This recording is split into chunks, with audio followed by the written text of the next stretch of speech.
හරි. ආයිබෝවන් සුබ සන්ධ්‍යාවක් වේවා හැම කෙනෙකුටම. ආයිබෝවන් සර්. හරි. ආයිබෝවන් සර්. ආයිබෝවන් සර්. ආයිබෝවන් සර්. හරි.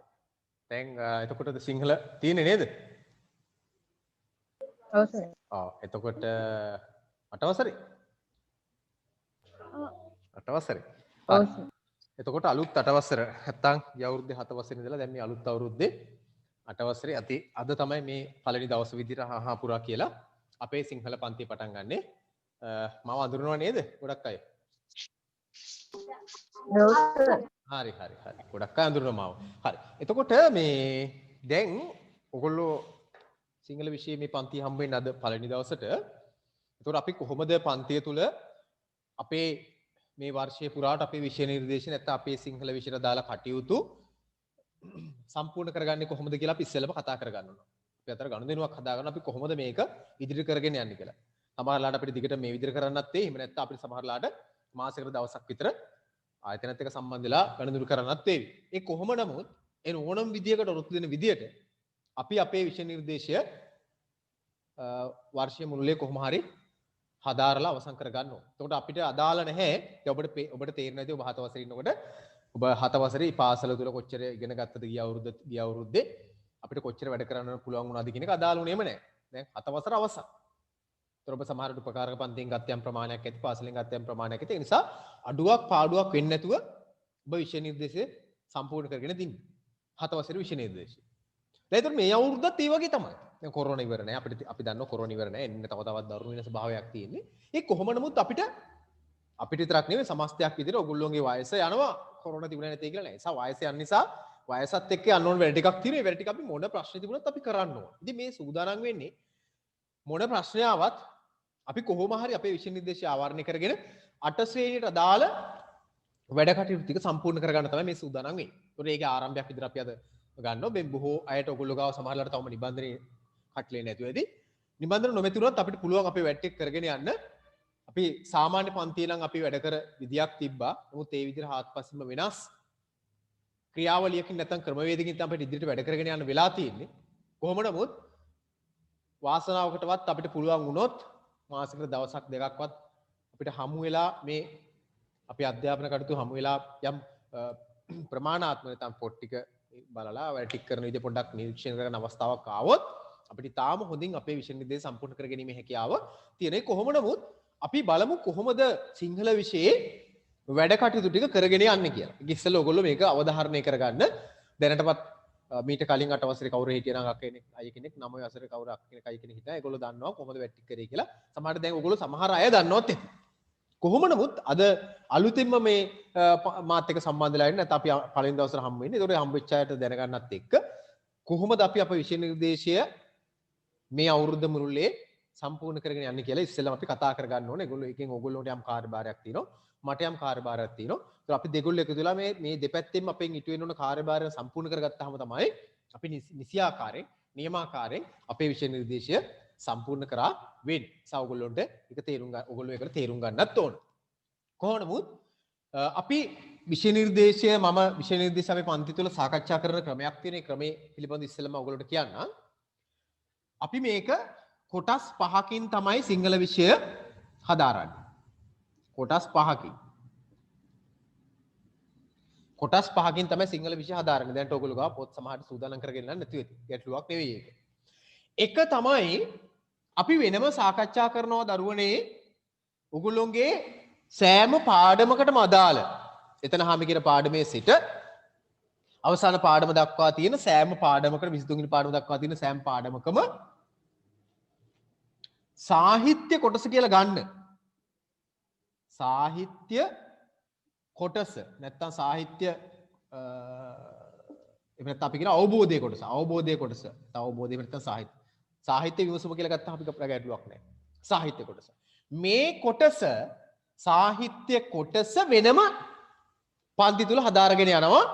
ඒකට මුළු අවුරුද්දෙම පාවිච්චි කරන්න පුළුවන් ප්‍රමාණාත්මක ඕගොල්ලෝ හිතන කොච්චර ප්‍රශ්න පොතේ ප්‍රශ්න පාවනේ 5ක් ඇත්තද ඔය ටිකට උත්තර ලියා ගන්න ප්‍රමාණවත් වෙන විදිහේ ලියන පොතක් ඕගොල්ලන්ට අවශ්‍ය කරනවා.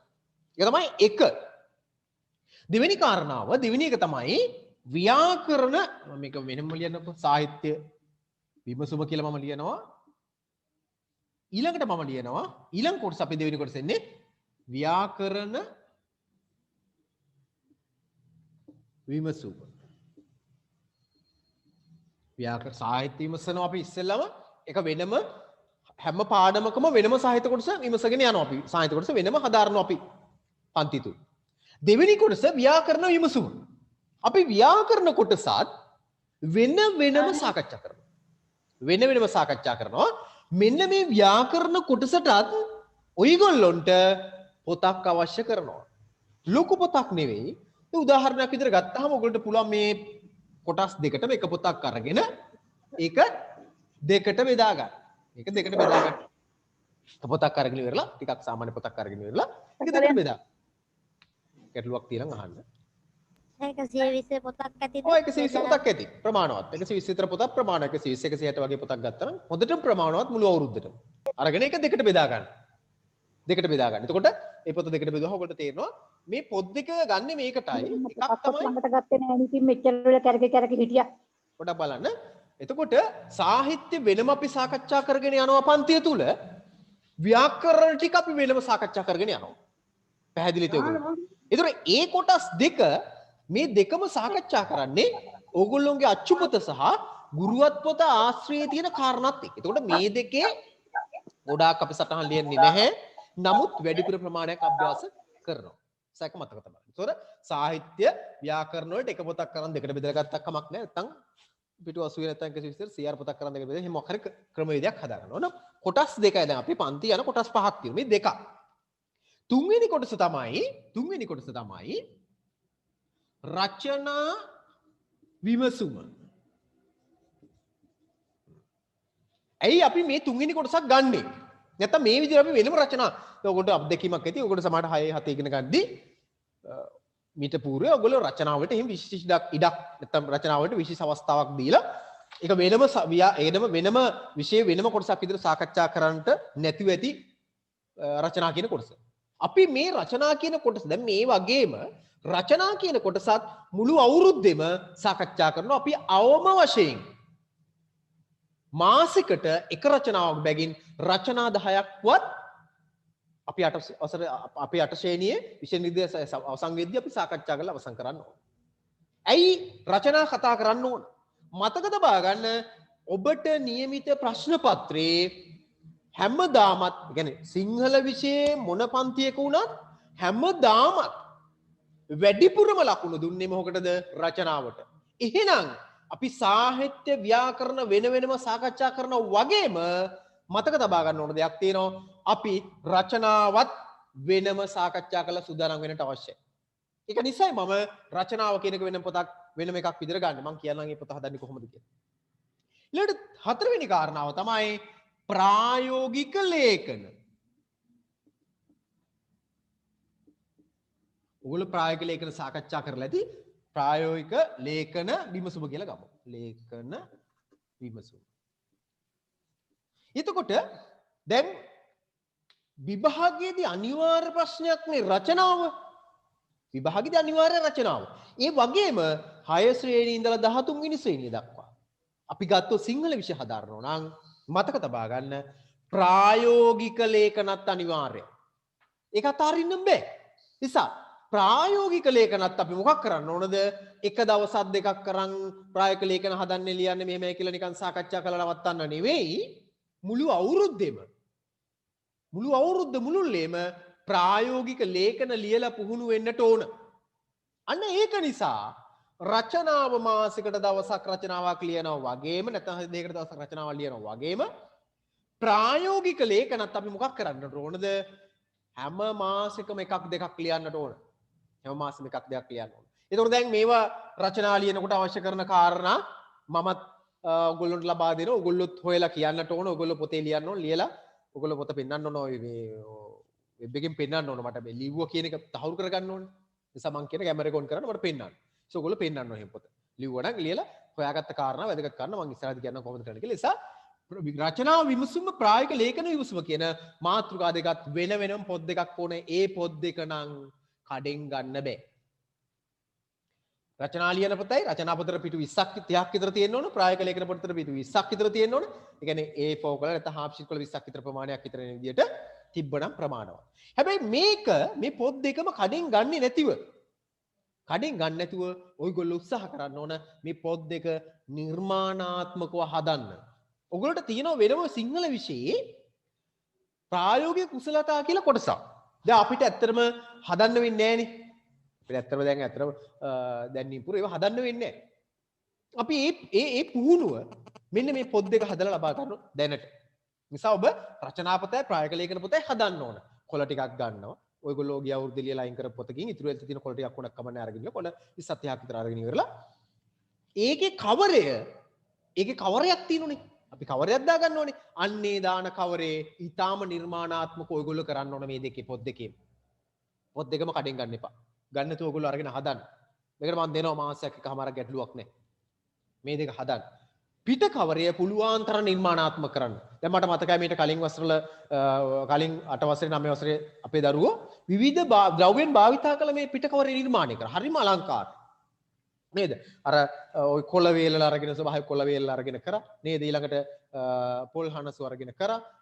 ඊළඟට ගොක් කොළ අරගෙන ඒවෙන් නිර්මාණාත්මක කරා. විවිධ ස්වභාවික ද්‍රව්‍යයන්. ඔයගොල්ලෝ දන්නවා මම කියනකොට තේරෙනවා. ස්වභාවික ද්‍රව්‍යයන් භාවිතා කරලා නිර්මාණාත්මක පිට කවරයක් ඔයගොල්ලෝ හදපු එකක් මෙන්න මේ පොතට දාන්න ඕන. මේ පොත් දෙකටම දාන්න ඕන. ඒ පොත් දෙක කඩෙන් ගන්න පොත් දෙකක් නොවිය යුතුයි. ඔබ නිර්මාණය කරන පොත් දෙකක් වෙන්න. දැන් ඔයගොල්ලෝ කල්පනා කරද්දී කොහොමද එතකොට මේක මම එහෙම කරලා දැන්ද කියලා බලන්න. මතක තබා ගන්න අපි අනිවාර්යයෙන්ම පන්තියේදීත් හමු වෙයි ඉදිරියේදී. දිගට මේ විදිහට හමු නොවුනත් ඔයගොල්ලෝ සමහරට එන්න කියලා දවසක් එන්න කියලා පොත් ටික බලන්න අභ්‍යාස කරපුවා බලන්න ක්‍රමවේදයක් අපි හදාගන්න ඉස්සරහදී. ඒතොර ඔයගොල්ලන්ට කොහෙලාවක් දීලා ඒ වෙලාවට ඇවිල්ලා පොත් ටිකනේ ඔයගොල්ලෝ දන්නෝනේ මේ නිරෝධායන නීති රීතිත් එක මේ කොවිඩ් නීති රීතිත් එක එකම අපි වැඩ කටයුතු කරන්න පුළුවන් අපිට හම්බ වෙන්න පුළුවන්. අපි ඒ අවස්ථාව හදාගන්න නිසා මේ මෙහෙම ඉන්න ඔයගොල්ලෝ සම්බන්ධ වෙන්න පුළුවන් හැම කෙනෙක්ම අපි ගෙන්නලා ඒ විදිහට වැඩ ටිකක් කරගෙන යන්නත් බලාපොරොත්තු වෙන මාසෙක දවසක්වත් ඒ කියන්නේ උපකාරක පන්ති අපිට සාමාන්‍ය විදිහට පවත්වාගෙන යන්න අවස්ථාවක් ඉඩ නොදුන්නොත් අපි ඒ විදිහට හර ඔයගොල්ලෝ මේ කරන හැම වැඩක්ම ඒ ආකාරයෙන්ම ඉෂ්ට සිද්ධ කරලාද කියලා බලනවා. අපේ අවසාන එක තමයි අවසාන කොටස තමයි මතක තබා ගන්න කවි විමසුම. එතකොට අපි කවි කොහොමද අපි කවි ටික මේ ඔයගොල්ලෝගේ පොතේ තියෙන සෑම කවියක්ම ඔයගොල්ලොන්ට පාඩම් වෙන්නට ඕන. මම හැම කෙනෙකුගෙම ගන්න. වෙනද නම් මම පන්තියේදී නම් තමාට ඔයගොල්ලෝ දැකලත් ඇති පන්තියේදී නම් මම හැම කෙනෙක්ගෙම නැකිටවල ගත්ත කවිය. මට මේකෙත් ඒ වැඩේ කරන්න පුළුවන්. මේ විදිහටවත් කරන්න පුළුවන්. කැම්බෙකොන් කරන්න කියලා කවි ගන්න බැරිද මට? මම මේකට ඔයගොල්ලෝ ගෙදර දෙමාපියෝ සම්බන්ධ කරගන්නවා. මොකද සමහරු හරි මැලි කරලා නේද කැම් එක ඔෆ් කරගෙන එහෙම ඉන්න අවස්ථාවේ මම මයික් එක ඔන් කරන්නේ නැහැ කිව්වට කැම් එක ඔන් කරන්නේ නැහැ. අපි ඒකට ක්‍රමවේදයක් ගෙදර දෙමාපියත් එක්ක සාකච්ඡා කරලා හදාගමු. මොකද දෙමාපියෝ ඔයගොල්ලෝ මේක සම්බන්ධ කරන්නේ. ඒක ඒ වෙලාවට බලමු. කොහොම නමුත් ඒ විදිහට තමයි කරන්නේ. එතකොට කවි විමසුමකට අදාළව මම දෙනවා නිබන්ධනයක්. දැන් ඔයගොල්ලන්ට ලැබෙන නිබන්ධනය ලැබෙන්නේ මෙන්න මේකට. නිබන්ධනයක් ලැබෙනවා. සෑම පාඩමකටම නිබන්ධනයක් ලැබෙනවා. ඒ නිබන්ධනයේ තියෙනවා මතක තබා ගන්න පළවෙනි එකේ දෙවෙනි එකේ පස්වෙනි එකටයි අදාළ මෙන්න මේ 1 2 5 කියන කොටස් විමසුම් පහට අදාළ අභ්‍යාස ගොඩාක් තියෙනවා. ඔයගොල්ලෝගේ පොතේ තියෙන සාහිත්‍ය විමසුම නැත්නම් සාහිත්‍ය අවබෝධ ප්‍රශ්න වලට අමතරව නිබන්ධනයේ මේ පෙළ පොතේ පාඩම ඇසුරෙන් සැකසූ අභ්‍යාස තියෙනවා මේ මම දෙන නිබන්ධනේ. ඊළඟට ව්‍යාකරණාශ්‍රයෙන් පෙළ පොතේ තියෙන දේවල් වලට අමතරව අමතර අභ්‍යාස ඇතුළත් කරපු ප්‍රායෝගික අභ්‍යාස ඇතුළත් කරපු කොටසක් මේ නිබන්ධනේ ලැබෙනවා ඔයගොල්ලෝ. නිබන්ධනේ ලැබෙනවා. ඊළඟට හැම පද්‍ය පන්තියකම සහ හැම පාඩමකම තියෙන හැඳින්වීම කියලා කොටසක්. ඒ වායේ ප්‍රශ්න එකතු කරපුවා. හැම කවියක්ම ඔයගොල්ලෝ ලියන්න ඕන. ඔයගොල්ලෝ මතකෙන් ලියන්න ඕන. වෙනදා පන්තිදී මතකෙන් ලියුවා. පාඩම් කරන් එනකොට ලියුවා. ඔක්කොම එක දවසේ නෙමෙයි. දවසට කවියක් නැත්තම් දෙකක්. මුළු අවුරුද්දේ ක්‍රමානුකූලව කවි ටික පාඩම් කරන් ගියන් පස්සේ හොඳට මුළු විෂය නිර්දේශයේම තියෙන කවි ටික අපිට හොඳට පාඩම්. මේක එකපාර කරන දෙයක් නෙවෙයි. මේක ක්‍රමානුකූලව කරන්න. එතකොට ඔන්න දැන් ඔයගොල්ලෝ ගාව කොටස් පහක් තියෙනවා. සාහිත්‍යයට වෙනම කොටසක් තියෙනවා. ව්‍යාකරණ වලට වෙනම පොතක් තියෙනවා. රචනා වලට වෙනම තියෙනවා. ප්‍රායෝගික ලේඛන වෙනම තියෙනවා. ඒ හතරට අමතරව ඔයගොල්ලෝ ගාව තියෙනවා මොකක්ද? මම විසින් සකසලා ඔබට ලබා දෙන නිබන්ධනයේ තියෙනවා. ඒතර මේ කොටස් පහෙන් අපි අපේක්ෂිත ප්‍රමාණයටත් වඩා අපේක්ෂිත ප්‍රමාණයට වඩා විෂය නිර්දේශය ඉතාම හොඳින් හදාරගන්න සම්පූර්ණ කරගෙන මේ හැකියාව අපිට මේකේ තියෙනවා. ඒ නිසා කිසි කෙනෙකුට බය වෙන්න දෙයක් නැහැ. ඉතාම ක්‍රමානුකූලව මේ කොටස් පහ මත පදනම් වෙලා අපි සිංහල විෂය ඉතාම සාර්ථක ලෙස මේ අවුරුද්දේ හදාරන්න තමයි මේ සූදානම් වෙන්නේ. සිංහල විෂය ඉතාම හොඳින් අඩුපාඩුවක් නොමැති විදියට සිංහල අපි මේ අවුරුද්ද සම්පූර්ණ කරගන්න තමයි සූදානම්. ඉතින් මොන ප්‍රශ්නාවක් මොන කොවිඩ් තත්ත්වයක් අපි ඒක කරන්න වෙනවා. දැන් ඔයගොල්ලෝ මම හිතන්නේ පැහැදිලි ඇති. ඒතර මේ කොටස් පහ ඇතුළත තමයි අපි වැට් ටික කරන්නේ. ඒ දවසේ මේ ප්‍රමාණාත්මක වර්ගින ඉවරලා මේ කොටස් පහ සම්පූර්ණ කරගෙන අපි යනවා. එතකොට ඔයගොල්ලන්ට විභාගෙට ගියාම අපි වැඩිපුර රචනා ප්‍රමාණය රචනා 10ක් විතර ලිව්වහම ওই රචනා 10න් එකක් දෙකක් අනිවාර්ය විභාගෙට එනවා. ඔයගොල්ලෝගේ පෙළ පොතේ තියෙන රචනා ටිකයි මම ඔකට ගන්නෙ. ගුරුවත් පොතේ තියෙන රචනා ටිකයි ඊට අමතරව ඔයගොල්ලන්ට සාමාන්‍යයෙන් පළාත් සභා ප්‍රශ්න පත්‍රය තුර එන රචනා ප්‍රමාණයක් තියෙන වෙන ලක්ෂණ තියෙනවා. ඒ රචනා ටික අතරින් ඔක්කොම රචනා ටික සාකච්ඡා කරනවා. සාකච්ඡා කරාම ඔයගොල්ලන්ට මේ ටික අපිට සම්පූර්ණ කරගෙන මේ හැකියාව තියෙනවා. ඔන්න ওই විදිහට තමයි අපි අපේ සිංහල විෂය මේ අවුරුද්දේ සාකච්ඡා කරගෙන යන්නේ. මෙන්න මේ මාතෘකා පහ. සාහිත්‍ය විමසුම, ව්‍යාකරණ විමසුම, රචනා විමසුම, ප්‍රායෝගික ලේඛන විමසුම සහ කවි විමසුම. මේ කියන කොටස් පහෙන් තමයි අපි අපේ සිංහල විෂය සම්පූර්ණ කරගන්න සූදානම් වෙන්නේ. නිසා කාට හරි ගැටලුවක් තියෙනම් මේ සාකච්ඡා කරන නැත්නම් මේ පැහැදිලි කර දෙය කියන මොකක් හරි ගැටලුවක් තියෙනම් අහන්න පුළුවන් ඕන කෙනෙකුට. තාම ඉක්මනින් පොඩි වෙලාවක් දෙන්න. මොකද අපි අද දිනේ අපි පෙළ පොතේ කොටසකට යන්නත් අවශ්‍ය නිසා.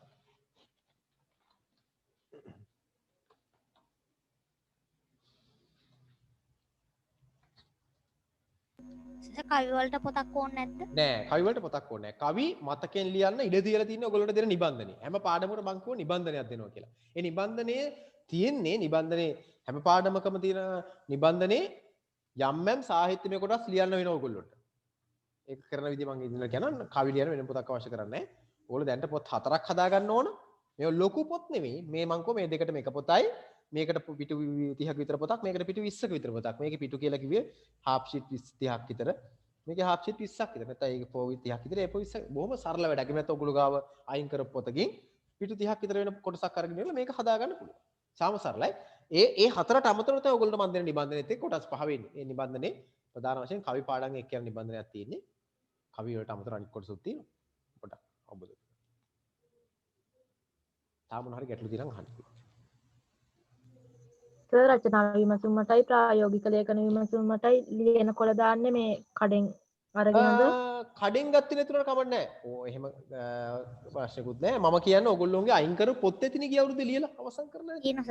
ආන්න මේ වගේ පොතක් අරගන්න. මේ පොතකින් එයා ඊටු ටික අහක දාන්න නැතුව කොට 20ක් 30ක් විතර එන විදිහට එයින් කොළ ටිකක් අරගෙන ඉවරලා හරි අලංකාරවත් පොතක් හදන්න. කොළ ටික අරගෙන ලේකම අහලා මේව කරලා ඊට පිට කවරේ තමයි මේකේ අලංකාරවත් දෙන්න. මොකද ඔයගොල්ලන්ට විභාගෙදී ඔයගොල්ලෝගේ ප්‍රශ්න පත්‍රයේ කොටස් දෙකක් එනවනේ. පළවෙනි කොටසයි දෙවෙනි කොටසයි කියලා. මේ පළවෙනි කොටසේ සාමාන්‍යයෙන් ප්‍රශ්න 20ක් එනවා. ලකුණු දෙක බැගින් හරි නැත්නම් එක බැගින් හරි 20ක් කර ලකුණු 40ක් කර දෙන. ඊට අමතරව දෙවෙනි කොටසේ තියෙනවා. ඒ දෙවෙනි කොටසේ ප්‍රශ්න සාමාන්‍යයෙන් පළවෙනි ප්‍රශ්නය, දෙවෙනි ප්‍රශ්නය, තුන්වෙනි ප්‍රශ්නය, හතර පහ කියලා ප්‍රශ්න පහක් විතර හැදෙනවනේ. ඒතකොට මේ හැදෙන ප්‍රශ්න පහෙන් පළවෙනි ප්‍රශ්නේ හැදෙන්නෙම ක්‍රියාකාරකමක් ආශ්‍රේ. ක්‍රියාකාරකම. එතකොට අන්නේ ක්‍රියාකාරකමට අවශ්‍ය මූලික පසුබිම තමයි රචනාව සහ ප්‍රායෝගික ලේඛන හදන ඒ පොත් දෙක හදන එකෙන් අපේක්ෂා කරන්නේ. එතකොට ඔබට යම්කිසි අදහසක් එන්නට ඕන කොහොමද මොන හරි දෙයක් නිර්මාණයක් කරන්නේ. පොතක් හදන්නේ කොහොමද? නැත්නම් පොතක් හදන එකක් ආශ්‍රයෙන් අපිට පුළුවන් වෙන්න ඕන දැනීම් පූර්වයක් හදාගන්න නේද? එහෙම එකක් හදන්නේ කොහොමද කියලා අපි කරලා පෙන්නන්න බෑ. අනේ ඒකට අවශ්‍ය යම් ප්‍රමාණාත්මක මම කියන්නේ මේක අපිට 100ක් එයි කියලා. 150ක් 60ක් විතර ප්‍රමාණාත්මක ප්‍රායෝගික අවබෝධයක් ලබා ගන්න. මොකද අපිට මේ දෙවෙනි කොටසේ පළවෙනි ප්‍රශ්න උත්තර ලියන්න අපි ඔයගොල්ලෝ දන්න මොකද්ද කරලා තියෙන්න ඕන? ප්‍රායෝගික අභ්‍යාසයක් කරලා තියෙන්න ඕන. ඒතර මේ මම කරනද කියන කිනුත් ඔයගොල්ලන්ට යම් ප්‍රමාණාත්මක දැනුමක් පුහුණුවක් මෙන්න මේ ප්‍රශ්න පහට ගන්නම ලකුණු 10ක් ලැබෙන ප්‍රශ්න. ඊට අපි දන්නවා මේකේ දෙවෙනි ප්‍රශ්නේ සාමාන්‍යයෙන් එන්නේ රචනාව කියන එකක් එන්නේ. මෙන්නම ලකුණු ලැබෙන එකක්. අපි තුන්වෙනි එක විතර ගත්තොත් අපි දන්නවා ප්‍රායෝගික ලේඛන ප්‍රශ්නයක් අනිවාර්යෙන් එනවා විභාගෙදී. හතරවෙනි එක ගත්තොත් අපි එහෙම ගද්‍ය පද්‍ය කොටසක් ඔයගොල්ලෝගේ පේපර් එකට ඇතුළත් කරනවා. ඒ ඇතුළත් කරපු ගද්‍ය පද්‍ය කොටසෙන් ප්‍රශ්න පහක් අහලා ඒකට උත්තර ලියන්න. ඕකනේ සාමාන්‍ය එන විදිය. ඊළඟට පස්වෙනි එක ගත්තොත් එහෙම පෙළ පොත ඇසුරිනුත් අපිට පෙළ පොත ඇසුරිනුත් ප්‍රශ්න අහනවා. එතකොට දෙවෙනි කොටසේ ප්‍රශ්න පහක් අවම ප්‍රශ්න පහක් හැදෙනවා. ඊට වඩා වැඩි වෙන්න පුළුවන්. සාමාන්‍යයෙන් හැදෙන විදිය මම කිව්වේ. පළවෙනි එක අර මම හදනකො පොත් දෙක වගේ ඒ පොත් දෙක ආශ්‍රයෙන් නෙවෙයි ලියන්නේ. ඒ වගේ අභ්‍යාසයක්. ඒ වගේ ක්‍රියාකාරකමක් ආශ්‍රයෙන් ප්‍රශ්න පහක් දීලා ලකුණු 10ක් දෙනවා. ඊටාම ලේසි.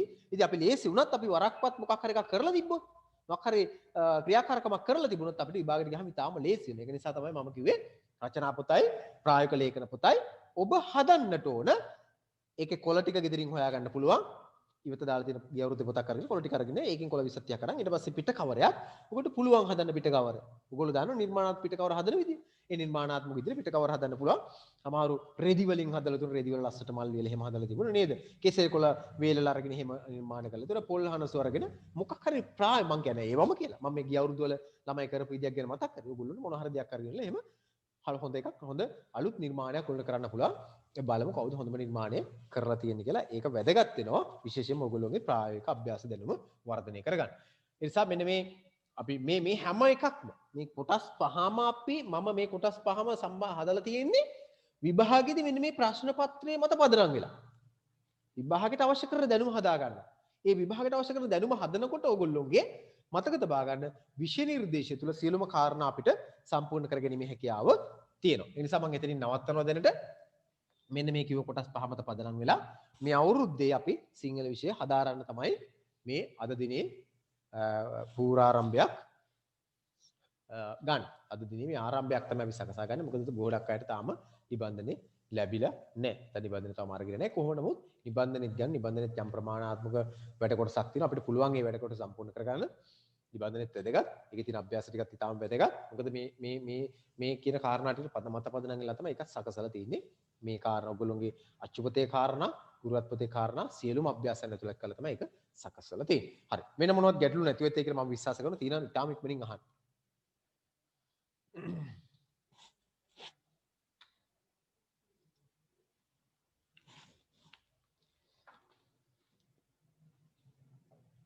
හරි. මම හිතනවා එහෙනම් ඔයගොල්ලෝ සූදානම් වෙන්න මේ කොටස් පහ යටතේ මේ අවුරුද්දේ සිංහල විෂය සාකච්ඡා කරගෙන යන්න. හරි.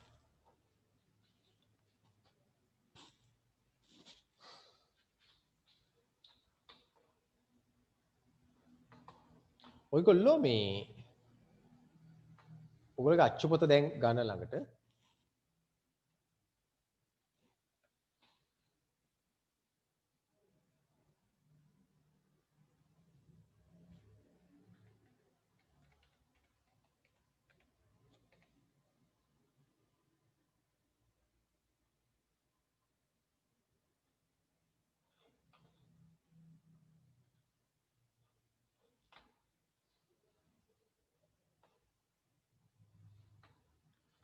මම විශ්වාස කරනවා ඔයගොල්ලෝ ඔයාලා ගත්ත ඔය අච්චුපොත අරගෙන දැන් බොහොම ආසාවෙන් ඉස්සෙල්ලාම කරන්න ඕන වැඩක් කරලා ඇති කියලා. මොකද්ද ඉස්සෙල්ලාම කරන්න ඕන වැඩේ පොත අරගෙන?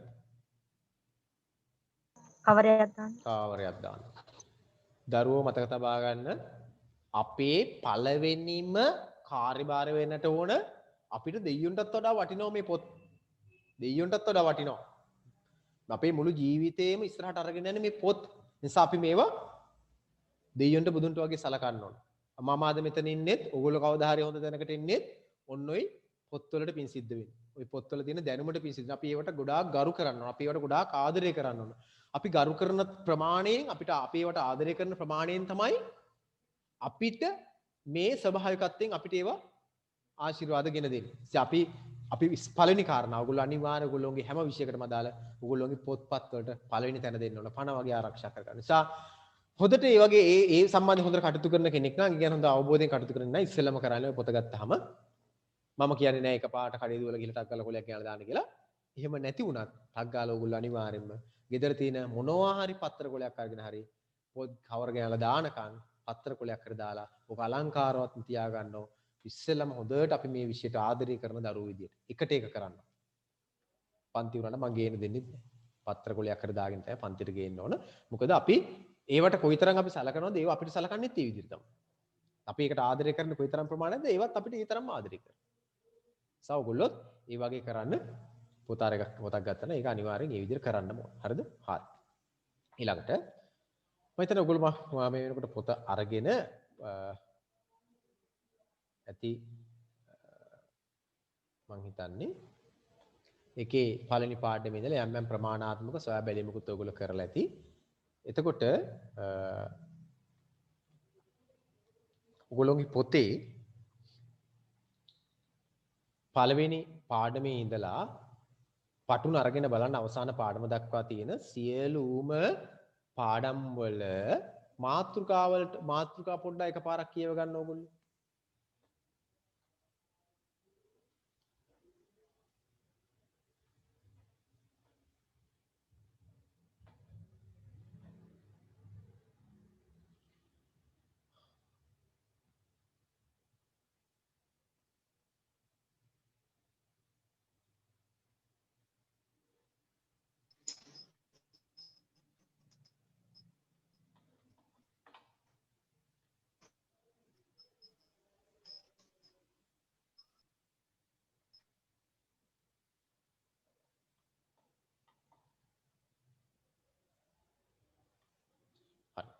එතකොට දැන් ඔයගොල්ලොන්ට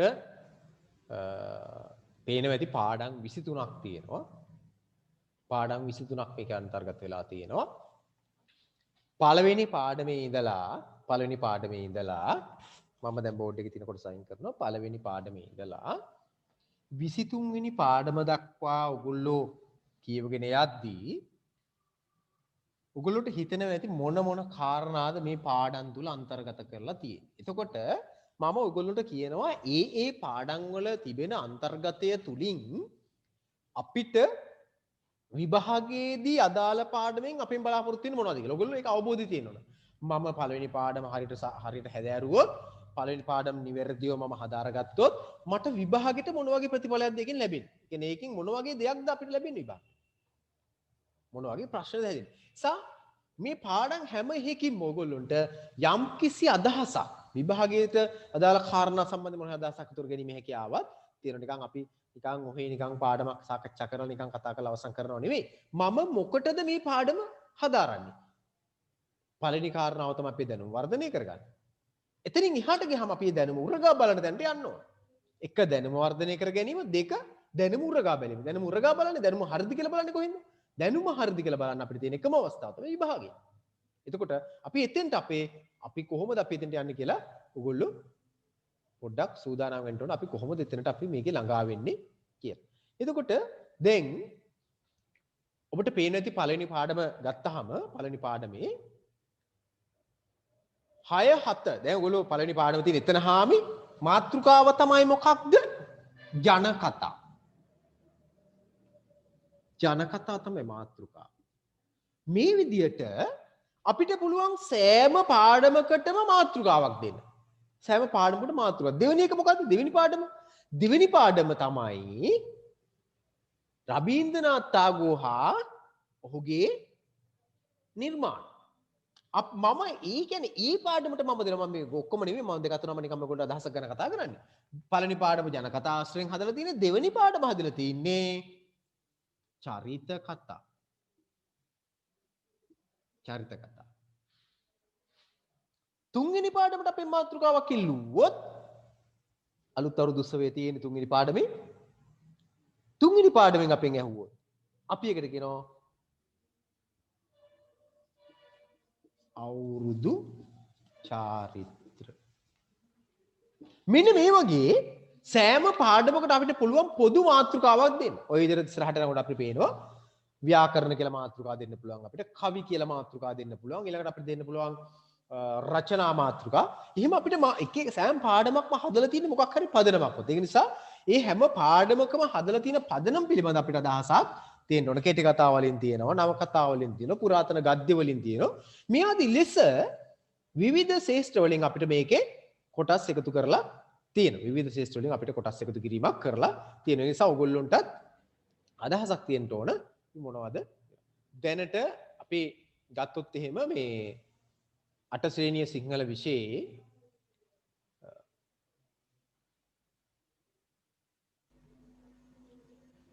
පළවෙනි පාඩම ජනකතා ආශ්‍රයෙන් දැන් ඕගොල්ලන්ට 8 අවසරේ හිටියට මම මෙතන තාපුඩි කාරණා මතක් කරනවා 8 අවසරේ ඉන්නකොට අපි ජනකතා 8 අවසරේ ඉගෙන ගත්තට අපි 8 අවසරේ නෙවෙයි ජනකතා ඉගෙන ගන්න. අපි 8 අවසරේ ජනකතා ඉගෙන ජනකතා කියන මාතෘකාව අපි මාතෘකාවක් විදියට කලින් 5 වෙනි දක්වාත් ඉගෙනගෙන තියෙනවා. හැබැයි 6 දිත් ඉගෙන ගත්තා 7 දිත් ඉගෙන ගත්තා. දැන් ඔයගොල්ලෝ ලබා දුන්නේ මම නිබන්ධනයක්. ඒ ලබා දෙන ලබා දෙන නිබන්ධනයේ මේ පාඩම රාශියෙන් 6 7 ඉගෙන ගත ජන කතා ඉඳලම අපි මේ ජන කතා පිළිබඳව සාමාන්‍ය විමසුමකට යන්න ඕන. නිසා ඇයි මම එහෙම කියන්නේ? දැන් ඔයගොල්ලෝ මතක තියාගන්න 1 ඉඳලා 5 ශ්‍රේණිය දක්වා වෙනම අධ්‍යාපන කොටසක්. ඊළඟට 6 ශ්‍රේණියේ සිට 11 ශ්‍රේණිය දක්වා වෙනම කොටසක්. ඒකට නම් තියෙනවා. කියන්නම් පස්සේ. ඊළඟට 12 සිට 13 කියන පන්ති දෙක වෙනම කොටසක්. ප්‍රාථමික, ද්විතීක, තෘතීක කියලා අපි එහෙම නම් කිරීමක් කරනවා. දැන් ඔයගොල්ලෝ මේ යන්නේ මොකක් කරන්නද? ඔයගොල්ලෝ මේ යන්නේ සාමාන්‍ය පෙළ විභාගයේදී A9ක් ගන්න ඕනේ කියන හැඟීමෙන්. ඒකට නෙමෙයි යන්නේ. නැත්තම් ඉතින් මේ ඕනේ නැහැ නේ මේ ටික අත්හැරලා අපි 10 වසරේ 11 වසරේ හොඳට ඉගෙන ගමු. බෑ. මතක තබා ගන්න. දැන් මම අවුරුදු 15ක් මේ ශේෂ්ඨය. මේ අවුරුදු 15 තුළ මට තිබුණ අත්දැකීමක් තිබ්බා. 6 වසරේ 7 වසරේ 8 වසරේ 9 වසරේ මේ පන්ති හතරෙම හෝ මේන් දෙකක හෝ මේන් එකක හෝ තමන්ගේ කාර්යභාරය හරියට හදාගෙන විෂය නිර්දේශ හරියට හදාගෙන හොඳ ලකුණු ප්‍රමාණයක් ගනිපු කෙනෙකුට විතරයි. කියන්නේ විෂය නිර්දේශය හැම වසරකම ඉතාම හොඳින් සම්පූර්ණ කරගෙන ඉහළ ලකුණකින් ඉන්න කෙනෙකුට තමයි සාමාන්‍ය පෙළට ගියන් පස්සේ හොඳ තැනකට යන්න පුළුවන්. ඒ නිසා 8 වසර ඉගෙන ගන්න ඕගොල්ලන්ට යුතුයකමක් තියෙනවා. වගකීමක් තියෙනවා. මොකද්ද? යම් ප්‍රමාණාත්මක අතවසීමක් වුණා නම් 6 7 ඒවත් හදාගෙන 8 වසරක් මොකක් කරන්නද? ඉතාම හොඳින් මේ විෂය සම්පූර්ණ කරගන්න ඕනේ. නිසා ඒක හොඳට 8 වසරේ හොඳට විෂය හැම විෂයක්ම අපි ලකුණු 75 තියාගෙන යන්න පුළුවන් වුණොත් තමයි අපිට සාමාන්‍ය පෙළට ගිහින් ඉගෙන ගන්න පුළුවන් වෙන්නේ. මොකද 6 ඉඳලා 11 වසර දක්වා තියෙන විෂය ඒ පන්ති වල ඉගෙන ගන්න දේවල් පදනම් වෙනවා මොකටද? සාමාන්‍ය පෙළ විභාගෙට. සාමාන්‍ය පෙළ විභාගෙට පදනම් වෙනවා. ඒක සාමාන්‍ය පෙළ විභාගය කියලා කියන්නේ 10 11 ඉගෙන ගන්න ඒවා විතරක් නෙවෙයි. සාමාන්‍ය පෙළ විභාගය කියලා කියන්නේ 6 වසරේ ඉඳලා 11 වසර දක්වා තියෙන පන්ති 6ෙම ඉගෙන ගන්න කාරණා. මේ පැරණි විෂය නිර්දේශය තුල නම් අපි ගණිතය වගේ ගත්තොත් එහෙම 6 ඉඳලා 9 වසර දක්වා තිබුණු විෂය නිර්දේශයෙන් ගණන් වලට 125ක් 30ක් විතර ඇතුළත් කරා. නිසා අපිට බැහැ 8 වසරේ විෂය නිර්දේශය අත්හැරලා ගිහලා අපිට මේ ටික වැඩ කටයුතු කරන්න. නිසා මතක තබා ගන්න. හැම කෙනෙක්ම උත්සාහ කරන්න ඕන අපි මේ විෂය විතරන්නේ හැම විෂයක්ම ඊටාම හොඳින් හදාරන්න. ඊටාම හොඳින් හදාරන්න. නිසා ඔයගොල්ලෝ මම විශ්වාස කරනවා මේ කිව්ව කාරණාත් මතක තබාගෙන නැති. එතකොට අපි මතක් කරගන්නවා ඉක්මන් කරලා මොකක්ද අපි ඉගෙන ගත්තේ 6 වසරේ ඉගෙන ගත්ත ජන කතාව. මොකක්ද අපි 7 වසරේ ඉගෙන ගත්ත ජන කතාව. මොකක්ද අපි 8 වසරේ ඉගෙන ගන්න යන ජන කතාව. ඒතර අපි ජන කතාව ඉගෙන ගන්නේ මොකටද? ඇයි අපි ජන කතා ඉගෙන ගන්නේ? ඇයි අපි ජන කතා ඉගෙන ගන්නේ? දරුවෝ මතක තබා ගන්න අපි ජන කතා ඉගෙන ගන්නේ අපේ ජීවිතය සාර්ථක කරගන්න. අපි හොඳ ජීවිතයක් අපිට ළඟා කරගන්න. මොකද අපි සමහර කාරණා අපිට උපදෙස් ඉදිරිය දෙන දේවල් වගේම සමහර කාරණා අපි වෙන පොතපත ආශ්‍රය ඉගෙන ගන්නවා. ඒක නිසා අපි සාහිත්‍ය කියලා කොටසක් අපි ඉගෙන ගන්න. සාහිත්‍ය කියලා කොටසක් අපි ඉගෙන ගන්න. සාහිත්‍ය කියලා කොටසක්. සාහිත්‍ය. ඇයි අපි සාහිත්‍ය ඉගෙන ගන්න ඕන? මේ ඉගෙන ගන්න හදන අපි සාහිත්‍ය කොටසක්. ඇයි අපි සාහිත්‍ය ඉගෙන ගන්න ඕන? කවුරු හරි මට කියන්නේ ඇයි අපි සාහිත්‍ය ඉගෙන ගන්න ඕන කියලා? කාට හරි අදහසක් ඇති ඇයි අපි සාහිත්‍ය ඉගෙන ගන්න ඕන කියලා? මොකටද අපි සාහිත්‍ය ඉගෙන ගන්නේ? ඇයි ඉගෙන ගන්නේ? කාට හරි අදහසක් තියෙනවද අපි මොකටද සාහිත්‍ය ඉගෙන ගන්න ඕන කියලා? නැත්නම් සාහිත්‍ය අපි මොකටද පරිශීලනය කරන්න කියලා? ඉගෙන ගන්න නෙවෙයි පරිශීලනය කරන්නේ. ඇයි අපි සාහිත්‍ය පරිශීලනය කරන්නේ? මොකක්ද අවශ්‍යතාවය? ඇයි අපිට සාහිත්‍ය ඕන? දැන් ඔයගොල්ලෝ 6 වසර ඉගෙන ගත්ත ඊට කලින් ඉගෙන ගත්ත ඇයි අපි සාහිත්‍ය ඉගෙන ගන්නේ? කවුරු හරි දරුවෙක් මට කියන්නේ අපි සාහිත්‍ය ඉගෙන ගන්න ඕන කියලා. ඉගෙන ගන්න අපි සාහිත්‍ය අපිට අවශ්‍යයි. දැන් මේ ඉගෙන ගන්න සාහිත්‍ය පාඩමක් නිසා. දරුවෝ මතක තබා ගන්න සාහිත්‍ය කියලා කියන්නේ මිනිසා වන අපි මිනිසා එහෙම නැත්නම් අපි මෙතන මිනිසා කියලා අපි සාහිත්‍ය වන මිනිසා සාහිත්‍ය මොකද්ද කරන්නේ මිනිසා ආනන්දයෙන් කොහෙටද ගෙන යන්නේ ප්‍රඥාව කරා රැගෙන යා මෙන්න මේකට තමයි අපි සාහිත්‍ය ඉගෙන ගන්න ඕන. මොකටද ඉගෙන ගන්න අපි සාහිත්‍ය? සාහිත්‍යයෙන් කරනවා මිනිසා ආනන්දයෙන් ප්‍රඥාව කරා රැගෙන යාම. සාහිත්‍යයෙන් කරන්නේ මේක. එහෙනම් මේ පෙළ පොතේ තියෙන සෑම සාහිත්‍ය පාඩමකින්ම අපෙන් බලාපොරොත්තු වෙන්නේ මොකද්ද? අපිව ප්‍රඥා ගෝචර කරන්න. ප්‍රඥාව ඇති කරන්න අපිට. නුවණක් ඇති කරන්න අපිට. අවබෝධයක් ඇති කරන්න අපිට.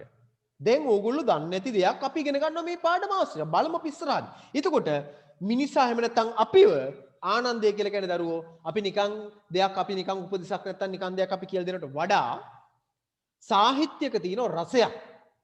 අන්නේ රසය තුල මොකක්ද ඇති වෙන්නේ? සතුටක් ඇති වෙනවා නැත්තම් ආනන්දයක් ඇති වෙනවා. ආනන්දය කියලා කියන්නේ සතුට. සතුට. මේ සාහිත්‍ය නිර්මාණ රස විඳිනකොට අපිට ඇති වෙන සතුටක්. සාහිත්‍ය නිර්මාණ රස විඳලා අපිට සතුටක් විතරක් ඇති වෙන ප්‍රමාණවත් නේ. සතුටක් විතරක් ඇති වෙනවා නම් ඒක හොඳ නිර්මාණයක් වෙන්නේ නැහැ. මොකක්ද හොඳ නිර්මාණයක් වෙන්න නම් ඒ සතුට නැත්තම් මිනිසා ආනන්දයෙන් සාහිත්‍ය මිනිසා ආනන්දයෙන් කොහෙට ගෙනියන්න ඕන? ප්‍රඥාව කරා රැගෙන යන්න ඕන. ප්‍රඥාව. අපි මේකට සරල වචනයක් ගත්තොත් එහෙම අපි කියන අවබෝධය. අවබෝධය කරා රැගෙන යන අවබෝධය. මොන අවබෝධයද? මෙලොව පරලොව ජීවිතය සැපවත් කරන්නට අවශ්‍ය කරන දැනුම එකතු කර ගැනීමේ අවබෝධයක්. එතකොට ඒ අවබෝධය ලබා දෙන්න සාහිත්‍යකරුවා මොකද්ද කරන්නේ? නිර්මාණ බිහි කරනවා. ඇයි? නිකන් කට වචනින් කියනකට වඩා හොඳ සාහිත්‍ය නිර්මාණයක් මිනිස්සුන්ට ලැබුණාම මිනිස්සු ඒක ආසාවෙන් කියනවා. රසයි සාහිත්‍ය.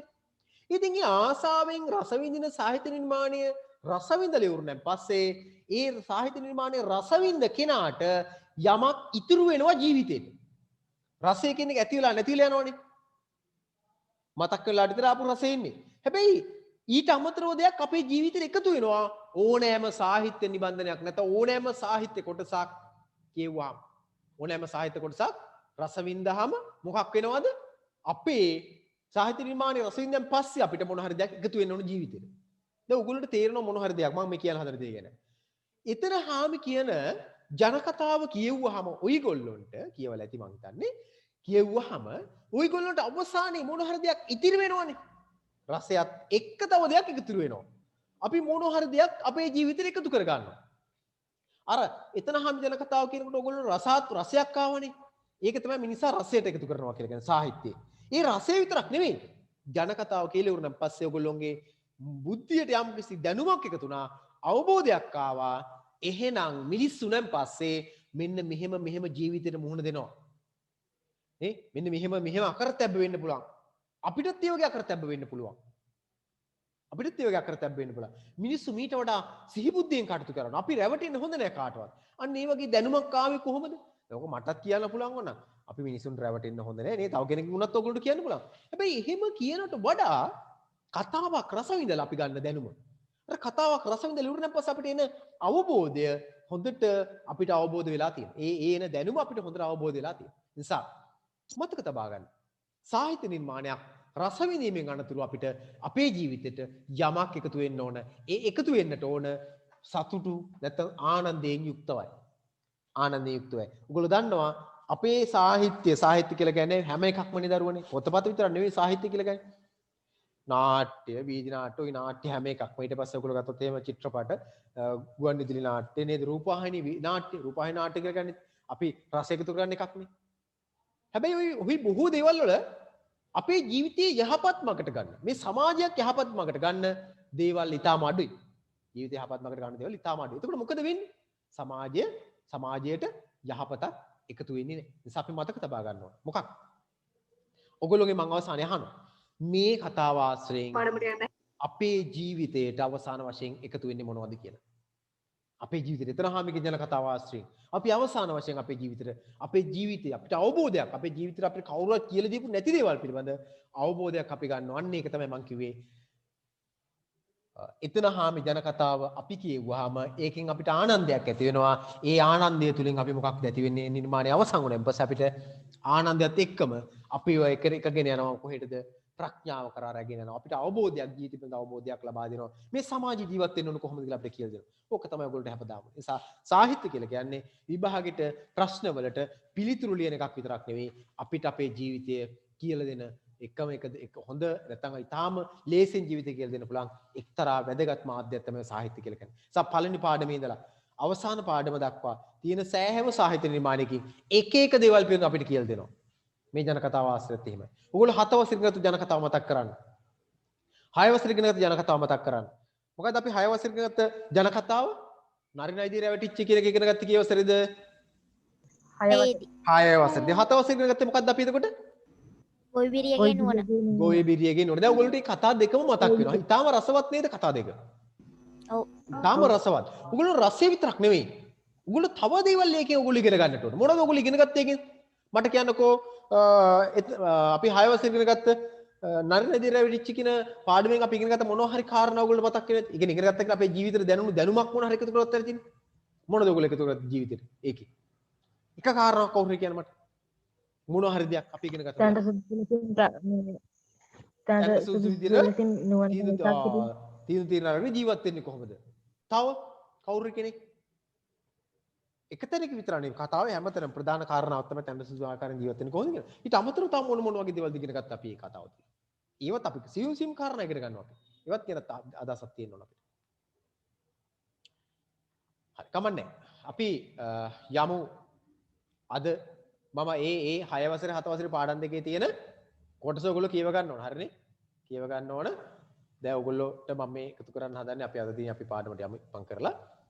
පාඩම දැන් ඇත්තටම පාඩම අවශ්‍ය කරන කාරණා ඔයගොල්ලෝ අවබෝධ කරාම ඔයගොල්ලෝ කතාවේ රසය එකතු කර ගන්නවා වගේම හැම මේ මම කතා කරනවා වගේම ඔයගොල්ලෝ පාඩම අවසානයේ ඔයගොල්ලෝට මොකක් දෙන්න ඕන? හොඳ දැනුමක් එකතු වෙලා තියෙන්න ඕන. මොකටද? මේ සමාජ ජීවත් වෙන්න අවශ්‍ය කරන. එතන හැම පාඩම තුලින් ඔයගොල්ලෝ සමාජ ජීවත් වෙන්න අවශ්‍ය කරන දැනුම ටික ටික එකතු කර ගන්න ඕන. ගොවිබිරියගේ නුවණකින් ඔයගොල්ලෝ ගොඩාක් දැනුම එකතු කරගත්තා. කතා රසින අමතරව. ඒ වගේ 6 වසරේ ගත්ත ජන කතාව, 7 වසරේ ඉගෙන ගන්නවා දැන් ජන කතාව, 8 වසරේ අපි ඉගෙන ගන්නවා ජන කතාවක් දැන්. අපි 9ත් ජන කතාවක් ඉගෙන ගන්නවා, 10ත් ඉගෙන ගන්නවා. අපි මෙහෙම ඉගෙන ගන්න ජන කතාව හැම එකකින්ම අපි බලාපොරොත්තු වෙන්නේ ඔයගොල්ලෝ තුල රසයක් ඇති කරලා ඒ රසය තුල ඔයගොල්ලෝට යමක් ඔයගොල්ලෝ ජීවිතේට එකතු කරලා දෙන්න. හරි. එතකොට දැන් ඔයගොල්ලෝට ඔයගොල්ලෝගේ පාඩම ගත්තොත් එහෙම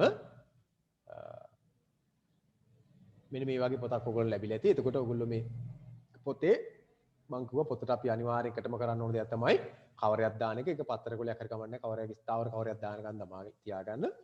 හැම වෙලාවෙම දරුවෝ පොත අතට ගන්න ඕන නම් ඒකට වැඳලා ගන්න. මං කලිනුත් කිව්වා මේ අපි තාම හොඳ හදවතින් අපි වැඩේ කරනවා නම් අපිට ඒකේ ප්‍රතිඵල තාම හොඳට ලැබෙනවා. අපි යමකට සලකන්නේ යම් ප්‍රමාණයකට ඒ ආකාරයෙන්ම අපිට සලකනවා ඒක. ඒක ඇත්තටම මෙහෙම වෙනවා. ඔයගොල්ලෝ අනිවාර්යෙන් පොතට හොඳට ගෞරව කරන්න. දැන් ඔයගොල්ලෝ පේනවා මෙන්න මේ පළවෙනි පාඩමේ ඉඳලා 6 වෙනි පාඩම දක්වා කොළ පාටින් ලකුණු කරලා තියෙන්නේ මේ පාඩම් 6 අපි පළමු වාරයට හදාරන්නට ඕන. පළමු වාරයට හදාර ගන්න ඕන පාඩම් ටික තමයි මේ තියෙන්නේ. ඊළඟට මේ තියෙනවා මෙතන 7 ඉඳලා 14 වෙනි පාඩම දක්වා පාඩම් 8ක් මේ පාඩම් ටික අපි දෙවන වාරයේ අවසන් කර ගන්න පාඩම් ටිකක්. ඊළඟට ඔයගොල්ලෝ පේනවා 15 වෙනි පාඩමේ ඉඳලා 23 වෙනි පාඩම දක්වා පාඩම් ටිකක් තියෙනවා. මේ පාඩම් 9 අපි ඉගෙන ගන්නට ඕන. මේ පාඩම් 9 අපි ඉගෙන ගන්න තුන්වෙනි වාරය. එතකොට මේ පාඩම් ටික එක එක පදනම් මත එකතු වෙලා තියෙන ඔයගොල්ලෝ පේනවා. ඔයගොල්ලෝට මම ඉස්සෙල්ලම මේ පොතේ ඔයගොල්ලෝට දෙන පළවෙනිම වැඩේ තමයි පළවෙනිම එක තමයි 5 වෙනි පාඩමේ තියෙන පද්‍ය පන්තියේ ඔයගොල්ලෝ දන්න පද්‍ය පන්තියක් තියෙන්නේ. කවි දෙකක් පාඩම් කරලා තියාගන්න ඊළඟ දවසේ නෝට. දන්නවා. හැබැයි අපි එකපාරක් ආපහු බලනවා.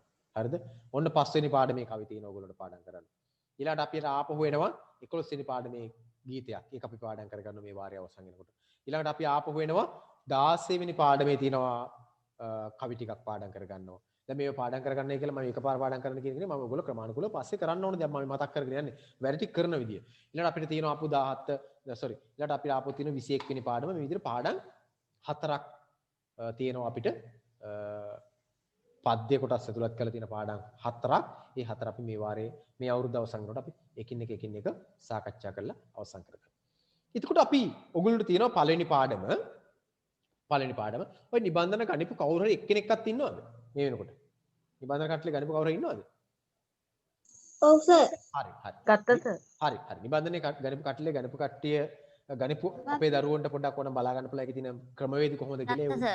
හරි. ඒක හදලා ඇත්තේ නිබන්ධනේ හදලා තියෙන්නේ මෙන්න මේ හැම කොටසක්ම මේ කොටස අපි සාහිත්‍ය කොටස විදිහට සලකලා මේ සාහිත්‍ය කොටසේ තියෙන කොටස් ටික තමයි. හරි. සාහිත්‍ය කොටස යන කොටසට අදාළව වෙනම අභ්‍යාසයක් ඇති. ඒක සාහිත්‍ය විමසුම නැත්නම් සාහිත්‍ය අවබෝධය කියලා කොටසක් ඇති. නිබන්ධනේ දෙවෙනි කොටස ඇත්තේ ව්‍යාකරණ කියලා කොටසක්. ওই ටික අපි වෙන වෙනම අභ්‍යාස එකතු කරලා තිනවා. අපි ඒක ඉස්සරහට සාකච්ඡා කරමු. එතකොට දැන් නිබන්ධනයේ තියෙන කිසිම කොටසකට නිබන්ධනයේ තියෙන කිසිම කොටසකට පිළිතුරු කලින් ලියන්නත් බෑ. මම කියන කලින් ලියන්න බෑ එකකටවත්. පළවෙනි කොන්දේසිය. දෙවෙනි එක ওই කිසිම ප්‍රශ්නයකට පිළිතුරු පොත බලාගෙන ලියන්නත් බෑ. හොඳට මතක තියාගන්න. මොකක්ද? ওই නිබන්ධනයේ වැඩ මගෙන් මම කියන්නේ නැතුව කරන්නත් බෑ. ওই නිබන්ධනයේ ප්‍රශ්න වලට පිළිතුරු එකක්වත් පොත බලාගෙන ලියන්නත් බෑ. මොකද පන්තියේදී නම් මම පන්ති 8 වසරේ කලින් අවුරුදු දෙක කරද්දී නම් ළමයින්ට ගෙදරදී බලා අපි පාඩම සාකච්ඡා කරා. ළමයින්ට කෝ ගෙදරදී පාඩම් කරගන්න. මේ හිස්තැන් වලට එන ඒවා පාඩම් කරගන්න. පාඩම් කරගෙන ඊළඟ දවසේ එනකොට මොකක් කරන් යන්නේ කිව්වද? ලියන්න සූදානම් කරන් යන්නේ. දැන් ඕගොල්ලොන්ට මේ වැඩේ විදිහටම කරන්න පුළුවන්. කිසිම ගැටලුවක් නැහැ. ඕගොල්ලන්ට කරන්න පුළුවන්. පළවෙනි පාඩමේ තියෙන බොහෝ ඔක්කොයි පළවෙනි නිබන්ධනයේ ගොඩාක් ඒවා තියෙන්නේ පොතේනේ. පොතේ තියෙන හැම එකක්ම. දැන් මෙන්න මේ හැඳින්වීම තුල තියෙන දේ කාරණා ඔක ඇතුළත් කරලා තියෙනවා. ඒත් ඔයගොල්ලෝ මොකද්ද කරන්න ඕන? පාඩම් කරගන්නවා. පාඩම් කරනවා. අපි දැන් පොඩි සාකච්ඡාවක් කරගෙන පාඩම් කරගන්න. මම මේ අද ප්‍රවේශයක් ගන්න තමයි උත්සාහ කරේ. ඒතර ඔයගොල්ලන්ට නිබන්ධනේ ලැබිලා ඇති එතන හැමකෙත් නිබන්ධනේ ලැබිච්ච නැති අය ඉස්සරහදී අරගන්න. එතකොට ඒකේ ආශ්‍රයෙන් පළවෙනි පාඩමේ හදලා තියෙන ජනකතා කියන මොනවද කියලා පොඩි සාරාංශයක් තියෙනවා. ඉතින් ජනකතා මුඛ පරම්පරාගත වෙනවා කියලා විස්තරයක් තියෙන නිබන්ධනය තුල පොඩි කොටසක් ඒක ඔයගොල්ලෝ කියව ගන්න අමතර දැනුම සඳහා. ඊට අමතරව ඔයගොල්ලන්ට පේනව නේද? පොඩි කොටසක් තියෙනවා. මොකක්ද තියෙන්නේ? දෙවෙනි කොටස විදිහට නිබන්ධනේ ජනකතාව බලන්න පෙළ පොතේ ඇතුළත් හැඳින්වීම ඇසුරින් හිස්තැනට එන පිළිතුරු මතකයෙන් ලියමු. කොහොමද ලියන්නේ? මතක තබා ගන්න මතකයෙන්. මේවා හැම එකක්ම පාඩම් කරලා තියෙන්න ඕන. ඊටාම ලේසි. මේ පාඩමේන දැන් මොන බලන්න ජනකතාවක් යනු ජනකතා හා ජනකවිය නේ. ඒ වගේ ওই ප්‍රශ්න ওই ඡේද දෙකක් එතන ඡේදයක් තියෙනවා. ඒ ඡේදේ ඔයගොල්ලෝගේ වෙලපතින් ඔබුටලා අරගෙන ඉවරලා ඔයගොල්ලන්ට ප්‍රායෝගික අභ්‍යාසයක් එකතු කරලා තියෙනවා. දැන් ඔයගොල්ලෝ මේ අභ්‍යාසය හොඳට ඉස්සෙල්ලා පොත හොඳට කියවන්නට ඕන. මොකද මේ අපි හම්බ වුණාම මේවම පාඩම් ගන්න. ඒකයි මේ අභ්‍යාස දෙන්නේ. මේ පාඩම් ගන්න. නිසා පාඩම් ගන්න නිසාම ඔයගොල්ලෝ මොකද්ද කරන්න ඕන? මේවා හොඳට බලා ගන්නට ඕන. ඔයගොල්ලෝ දැන් අතේ තියෙන නිබන්ධනයේ තියෙන කොටසක් ගැනයි මම මේ කතා කරන්නේ. අමතරව අමාරු වචන ටිකක් තියෙනවා. ඒ අමාරු වචන ටික පිළිබඳව අපි ඉස්සරහදී කතා කරනවා. ඒකේ තියෙන නිබන්ධනයේ පොඩ්ඩක් බලන්න. මම ආයෙත් නිබන්ධන විස්තර කරන්නේ නැහැ. මෙතන විතර විස්තර. දැන් මේ එතනම ජනකත් ඊළඟට නිබන්ධනයේ තියෙන බලන්න. එතනම ජනකතාවට පාදක ඇති අත්දැකීම කිට් දෙක ලියන්න. ඒවා අපි ඉස්සරහදී සාකච්ඡා කරාම ලියන්න. දැන් ඔයගොල්ලෝ ලියන්න ඕනේ නැහැ. අපි සාකච්ඡා කරනවා. සාකච්ඡා කරාම ඔයගොල්ලෝ ඊළඟට එතනම ජනකතාව ඇතුළත් හාස්‍ය මෙන්න උපහාසයේ දරන අවස්ථාව බැගින් ලියන්න. මම සාකච්ඡා කරාම ඔයගොල්ලෝ පස්සේ ලියනවා මේක. හරිද? හරි. එහෙනම් එතනම ජනකතාව ඇතුළත් භාෂා ලක්ෂණ මොනවද? අපි සාකච්ඡා කරලා ඒවා ලියා ගන්න. සටහන් කරගන්න. ඊළඟට චරිත ලක්ෂණ. චරිත ටිකක් විස්තර කරන්න තියෙනවා. ඊළඟට ඔන්න තියෙන 6 වසරේ 7 වසරේ පාඩම් දෙක ගැන සාරාංශ. කෙටියෙන් ලියන්න මොකද්ද උනේ කියලා කෙටියෙන් ලියන්න දිනවා. නිබන්ධනේ තියෙන්නේ. මේ දෙක ලියන්න. ඊළඟට තියෙනවා මේ පාඩමෙන් අපිට විභාගයේදී අහන්න පුළුවන් ප්‍රශ්න ටික. විභාගයේදී අහන්න පුළුවන් ප්‍රශ්න රටාවයි මොකද්ද? මේ පාඩමෙන් අපිට අහන්න පුළුවන් එකම එක ප්‍රශ්න රටාවයි. ඒ තමයි මොකක්ද? අවස්ථා සම්බන්ධය. ඍජුවම අහන්න පුළුවන් එකයි. ඒ තමයි අවස්ථා සම්බන්ධය. ඔන්න අවස්ථා සම්බන්ධය ටිකක් ඔයගොල්ලෝගේ නිබන්ධනේ එකතු කරලා තියෙනවා. මේවා ලියන්නේ නැහැ ඔයගොල්ලෝ. මං කියනකන් ඉන්න ඕන. අපි ඊළඟට ගියොත් එහෙම අර ලේඛන විවහාරයෙන් ලියන්න කොටසක් තියෙනවා. ඊළඟට ව්‍යාකරණ නියුස්ම කියලා තව කොටසක් තියෙනවා ඔයගොල්ලෝගේ නිබන්ධනේ. ඒවා ඔයගොල්ලෝගේ පෙළ පොතේ තියෙන කාරණාත් එකතු කරලා ගන්න. මම ඒවා සාකච්ඡා කරන්නම් ඉස්සරහදී. ඒවා අපි එකින් එක ලියන්න ඕන. ඒවා අපි සාකච්ඡා කරලා ඉස්සරහදී ලියමු. එකකට අභ්‍යාස කරන්න එපා. ඊළඟට ඔයගොල්ලෝ මෙන්න මේ අභ්‍යාසය කරලා තියාගන්න. නිබන්ධනේ මෙන්න මේක දැනට ඔයගොල්ලෝ කරලා තියන්න. ඒ තියෙනවා නිබන්ධනේ අවසාන පිටුවේ තියෙනවා අභ්‍යාසයක්. අවසාන පිටුවේ අගම මොකද්ද තියෙන්නේ? එක්චරය ඔයගොල්ලෝ මේ නිබන්ධනේ කරන්න ඕන දැන්ට. ඒ තමයි 6 ශ්‍රේණියේ 7 ශ්‍රේණියේ නිබන්ධන දෙක ආශ්‍රයෙන් පාඩම් දෙක ආශ්‍රයෙන් ජනකතා දෙක ආශ්‍රයෙන් තමයි ප්‍රශ්න පහක් හදලා දාලා තියෙන්නේ. ඔයගොල්ලෝ මේ පාඩම සාකච්ඡා කරන්න කලින් මෙන්න මේ පාඩම් දෙකේ 6 වසරේ ගත නන්නයිදී රැවටිච්ච කියන පාඩමේ ගොයිබිරියගේ නුවණ කියන පාඩම් දෙක ආශ්‍රයෙන් එකතු කරලා තියෙනවා ප්‍රශ්න පහක්. ජනකතාවේ නම, ඒ උපුටාගත් ග්‍රන්ථය, එහි කතුවරයා, එම ජනකතාවේ චරිත, එම ජනකතාවේ ලබා දෙන ආදර්ශ හෝ උපදේශයන්. මෙන්න මේ ප්‍රශ්න පහට උත්තර ලියලා ඊළඟ දවසේ සම්පූර්ණ කරලා තියාගන්න ඔයගොල්ලෝගේ පළවෙනි නිබන්ධනේ. නිබන්ධන දෙකේම අංක 1 කියලා තමයි පළවෙනි පිටුවේ තියෙන්නේ නේද? මුල් පිටුවේ දෙන්නේ අංක 1 අංක කියලා දෙකේම තියෙන්නේ. ඉතින් පළවෙනි එතන හැම කියන පාඩමකට දාලා අංක 1 දාගන්න. අනිත් එකේ අංක 2 හදන්න. හරි. එහෙනම් මම යනවා දැන් අපි ඇති ප්‍රමාණවත් ඔයගොල්ලන්ට අවබෝධයක් ඇති මම හිතන්නේ මම කිව්ව දේවල්. එකම එක අභ්‍යාසය ඔයගොල්ලන්ට නිබන්ධනය කරන්න තියෙන්නේ. ඒ තමයි 6 7 පාඩම් දෙකේ 6 7 පන්ති දෙකේ පළවෙනි පාඩමේ එන ජනකතා දෙක ආශ්‍රයෙන් අහලා තියෙන ප්‍රශ්න පහ බැගින් තියෙන ප්‍රශ්න පහට ඒ ජනකතා මතක් කරගෙන නැවත පිළිතුරු සපයලා තියාගන්න. ඒ ජනකතා දෙක අපි මේ ඉගෙන ගන්න හදන්නේ විෂය නිර්දේශිත තුන්වෙනි ජනකතාව ලබන අවුරුද්ද විෂය නිර්දේශිත හතරවෙනි ජනකතාව ඉගෙන ගන්නවා. 9 වසරේදී මේ විදිහට ජනකතා ටිකත් වෙන වෙනම සාකච්ඡා කරගෙන යනවා. ඒතර ජනකතාවක් ජනකවියක් කියලා කියන්නේ මොකක්ද කියලා අපෙන් ඇහුවොත් අන්න මොකක්ද ජනකතාව ජනකවියක් කියලා කියන්නේ? ජනකතාව ජනකවිය කියන්නේ ලියා තැබීමකින් තොරව පරම්පරාවෙන් පරම්පරාවට ගෙනෙමින් ජනයා අතර ප්‍රචලිත සාහිත්‍ය නිර්මාණ. ලියා තබලා නැතුව පරම්පරාවෙන් ගෙනෙන ජනයා අතර ප්‍රවෘත්ති තමයි ඔන්න ඔක් කියලා නිබන්ධනයේ තියෙන. සායක පොඩ්ඩක් ඔයගොල්ලෝ අවබෝධ කරගන්න. ඒක මතකෙන් ඔයගොල්ලෝ ගාව තියෙන්න ඕන. මොකටද? ඒ කොටස මතකෙන් මොකටද ඕන? ඔයගොල්ලෝගේ නිබන්ධනයේ තියෙනවා ඒකට උත්තරයක් ලියන්න. නිබන්ධනයේ තියෙන එකට උත්තරයක් මතකෙන් ලියන්න. කොටසක් එකතු කරලා තියෙන එතෙන්ට ඔක ලියන්න වෙනවා. සාහිත්‍ය නිර්මාණය. ඒතකොට ජනකතා හා ජනකවි කියන්නේ මොනවද කියලා උත්තරයක් ඔයගොල්ලෝ උතනින් උපුටලා ගන්නට ඕන. හරිද? හරි. ඊළඟට මිනිසාගේ මොනවද?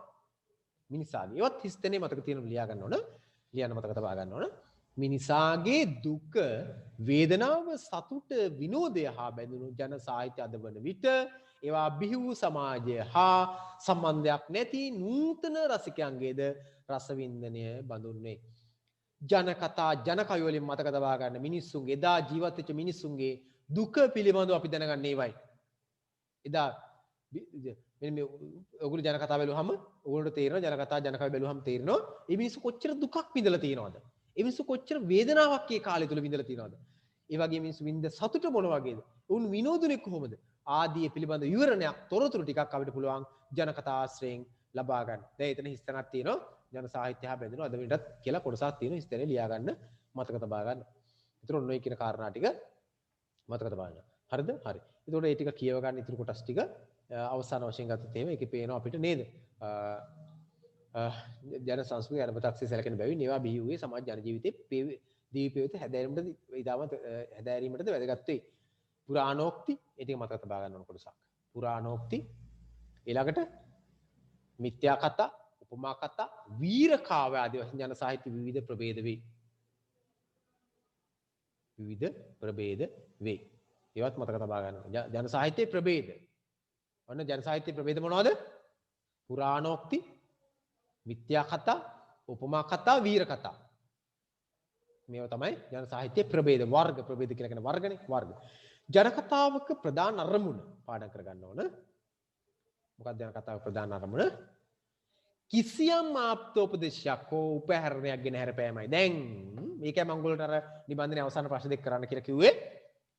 ඔයගොල්ලන්ට පුළුවන් වෙන්න ඕන මේ ජන කතාව ආශ්‍රයෙන් ඔයගොල්ලෝ තමන්ගේ දැනුමට එකතු කරගත්ත ආප්තෝපදේශය එහෙම නැත්නම් උදාහරණ නැත්නම් උපහැරණය මොකක්ද කියලා කියන්න.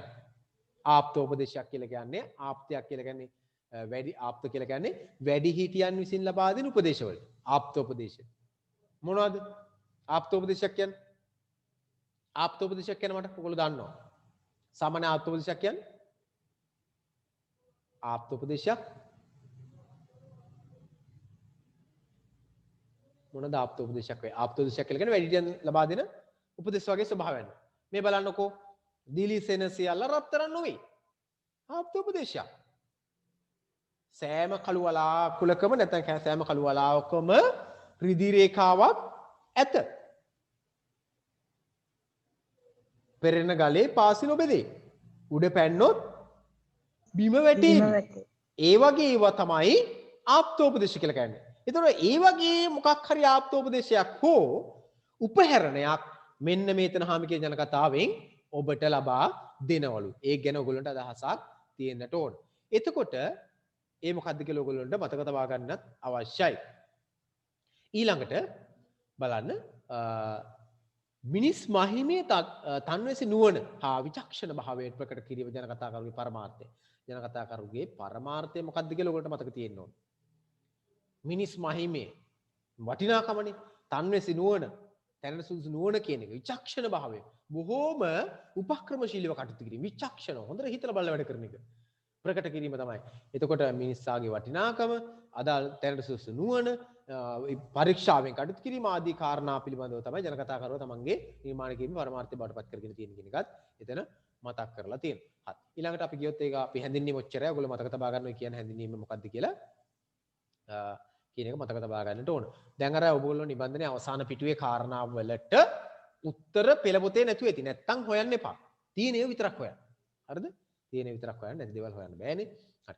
එතකොට මම මේ ජන කතාවේ කියන එක වෙන වෙනම සාකච්ඡා කරන්න හෝ කියන්න බලාපොරොත්තු වෙන්නේ නැහැ.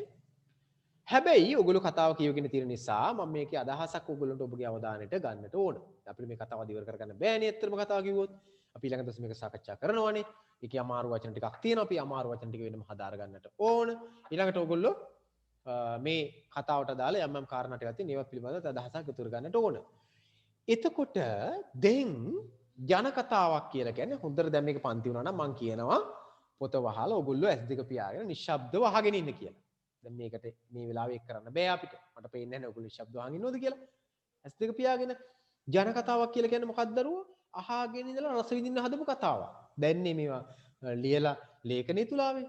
මේවා අහගෙන ඉඳලා රස විඳින්න තියෙන්නේ. දැන් මේ ජන කතාවේ කතා දෙකක් ඇතුළත් කරලා තියෙනවා. ඔයගොල්ලෝ මතක ඇති 6ත් එහෙමයි 7ත් එහෙමයි. ඒ ජන කතාවේ කාරණා දෙකක්. මේකේ පළවෙනි ජන කතාවේ තියෙන්නේ මොකක්ද? අවසාන වශයෙන් සංසිද්ධිය මොකක්ද? මොකක්ද වෙලා තියෙන්නේ? මොකක්ද වෙලා තියෙන්නේ? අවසාන වශයෙන් වෙලා තියෙන්නේ කිරිහොද්දේ කියලා හිතාගෙන මොකක් කරලාද? කිරිහොද්දේ කියලා මොකක්ද කරලා කියන්නේ? හාල් හොදපු වතුර බීලා. හාල් හොදපු වතුර බී. ඔය ඉතින් අමුතේ විස්තර කරන්න යන්නේ නැහැ. ඔයගොල්ලෝ දන්නවා මේ සංසිද්ධිය. අපි ඉස්සරහදී සාරාංශයක් කතා කරමු. ඒක අකරතැබ්බයක්. මිනිස්සුන්ට කොහොමද ඒවල එන්න පුළුවන්ද? වෙන්න පුළුවන්ද? වෙන්න පුළුවන්. ඔය වගේ දේවල් වෙන්න පුළුවන්. ඕන කෙනෙකුට ඔය වගේ දෙයක් වෙන්න පුළුවන්. නේද? ඔය සමහර අපි අහලා තියෙනවා නේද? සමහර ඔය ටිකක් අන්න දැන් ඔය ටිකක් හොඳ සිහියෙන් ගෙදරින් නැති අවස්ථාවලදී එහෙම කියන කතාවක් තියෙනවා මේ කමනුස්සෙක් ගෙදර ඇවිල්ලා මේ මොකක් කළාද? රොටියට මොනවද රොටියට සම්බල් බෙදලා තිබ්බහම පස්සේ ලුණු මේ මොනවද ලුණු මිස්ටික බෙදලා තිබ්බහම ලුණු මිස්ටික් කාලා රොටිය හොදලා මොකක් කළාද? රොටිය හොදලා පිඟානේ කියලා හිතලා රොටිය හොදලා නව්වේ කියලා කියනවා නේද? ඔව් කියන්න. පිඟාන රාක්කින් කියන. පිඟාන රාක්කින් තියුවේ කියලා අපි අහලා දෙනවා. අකරතැබ්බ වෙන්න පුළුවන් අපිට. අපිට ඕන තරම් එහෙම දේවල් වෙනවනේ. නේද? මේ හිම අකරතැබ්බයක් පිළිබඳ තමයි පළවෙනි කතාව තියෙන්නේ.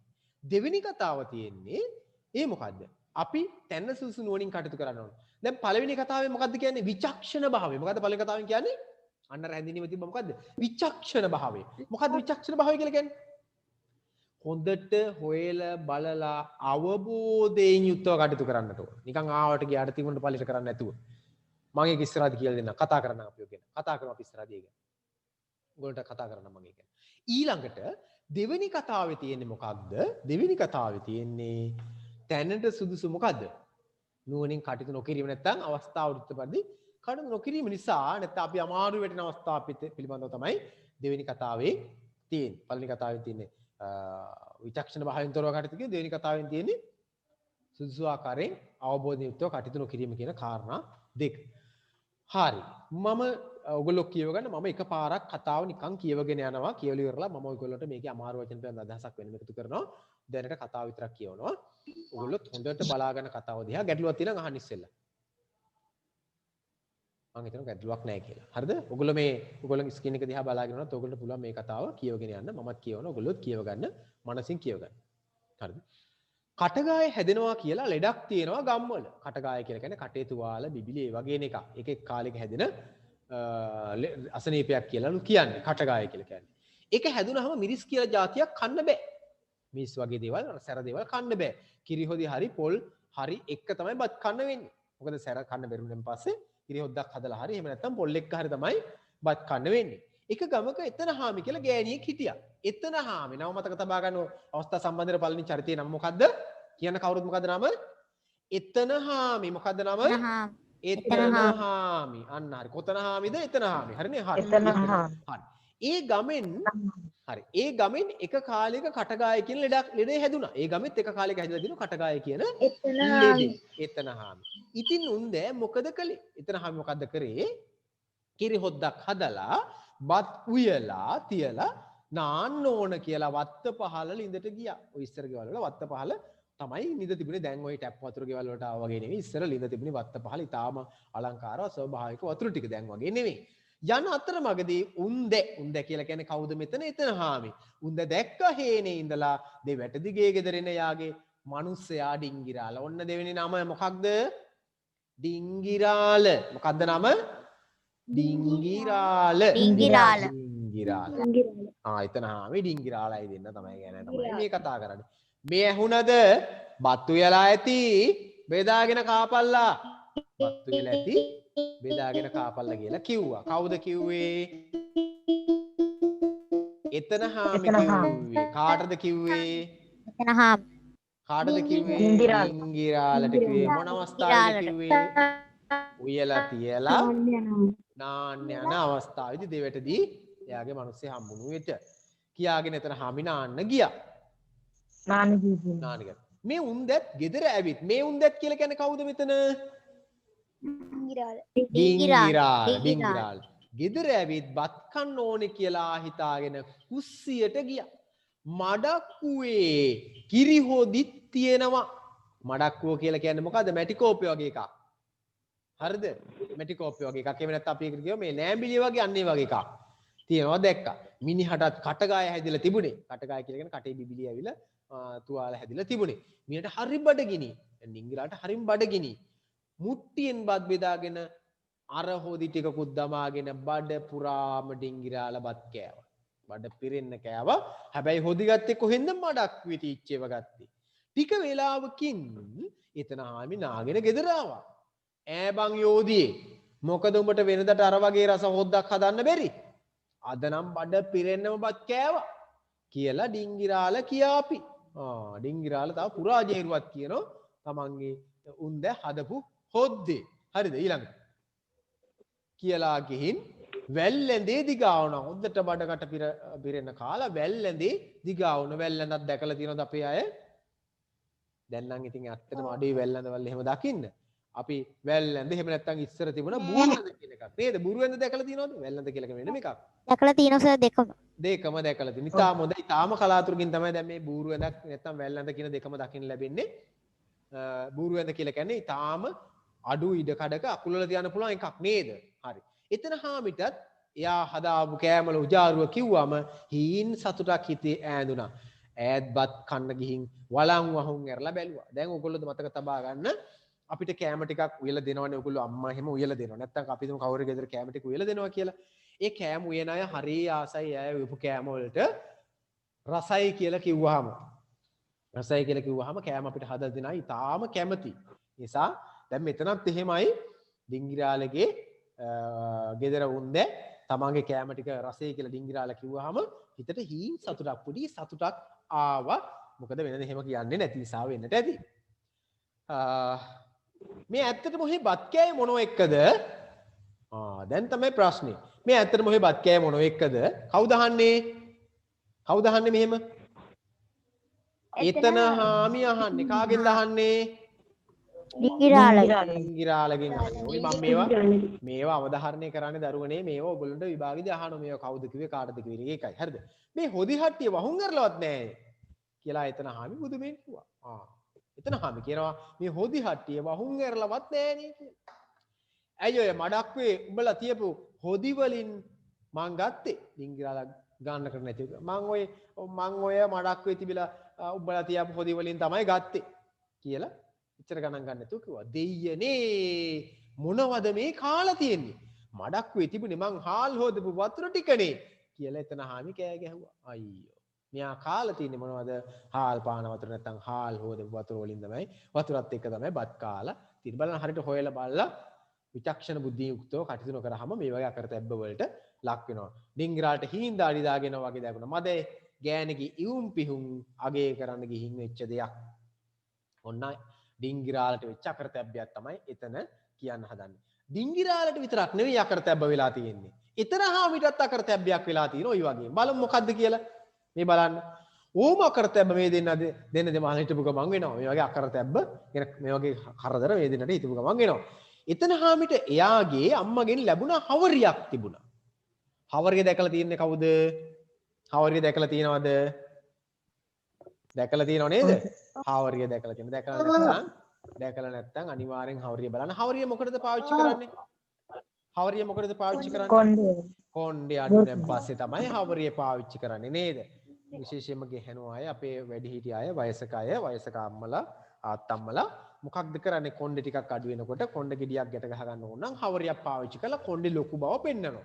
එහෙම නැත්නම් සම්පූර්ණයෙන්ම කොණ්ඩේ ඉදිලා නම් සුදු පාට නම් සම්පූර්ණයෙන් කොණ්ඩේ එහෙම වෙලාවටත් මොකද්ද කරන්නේ?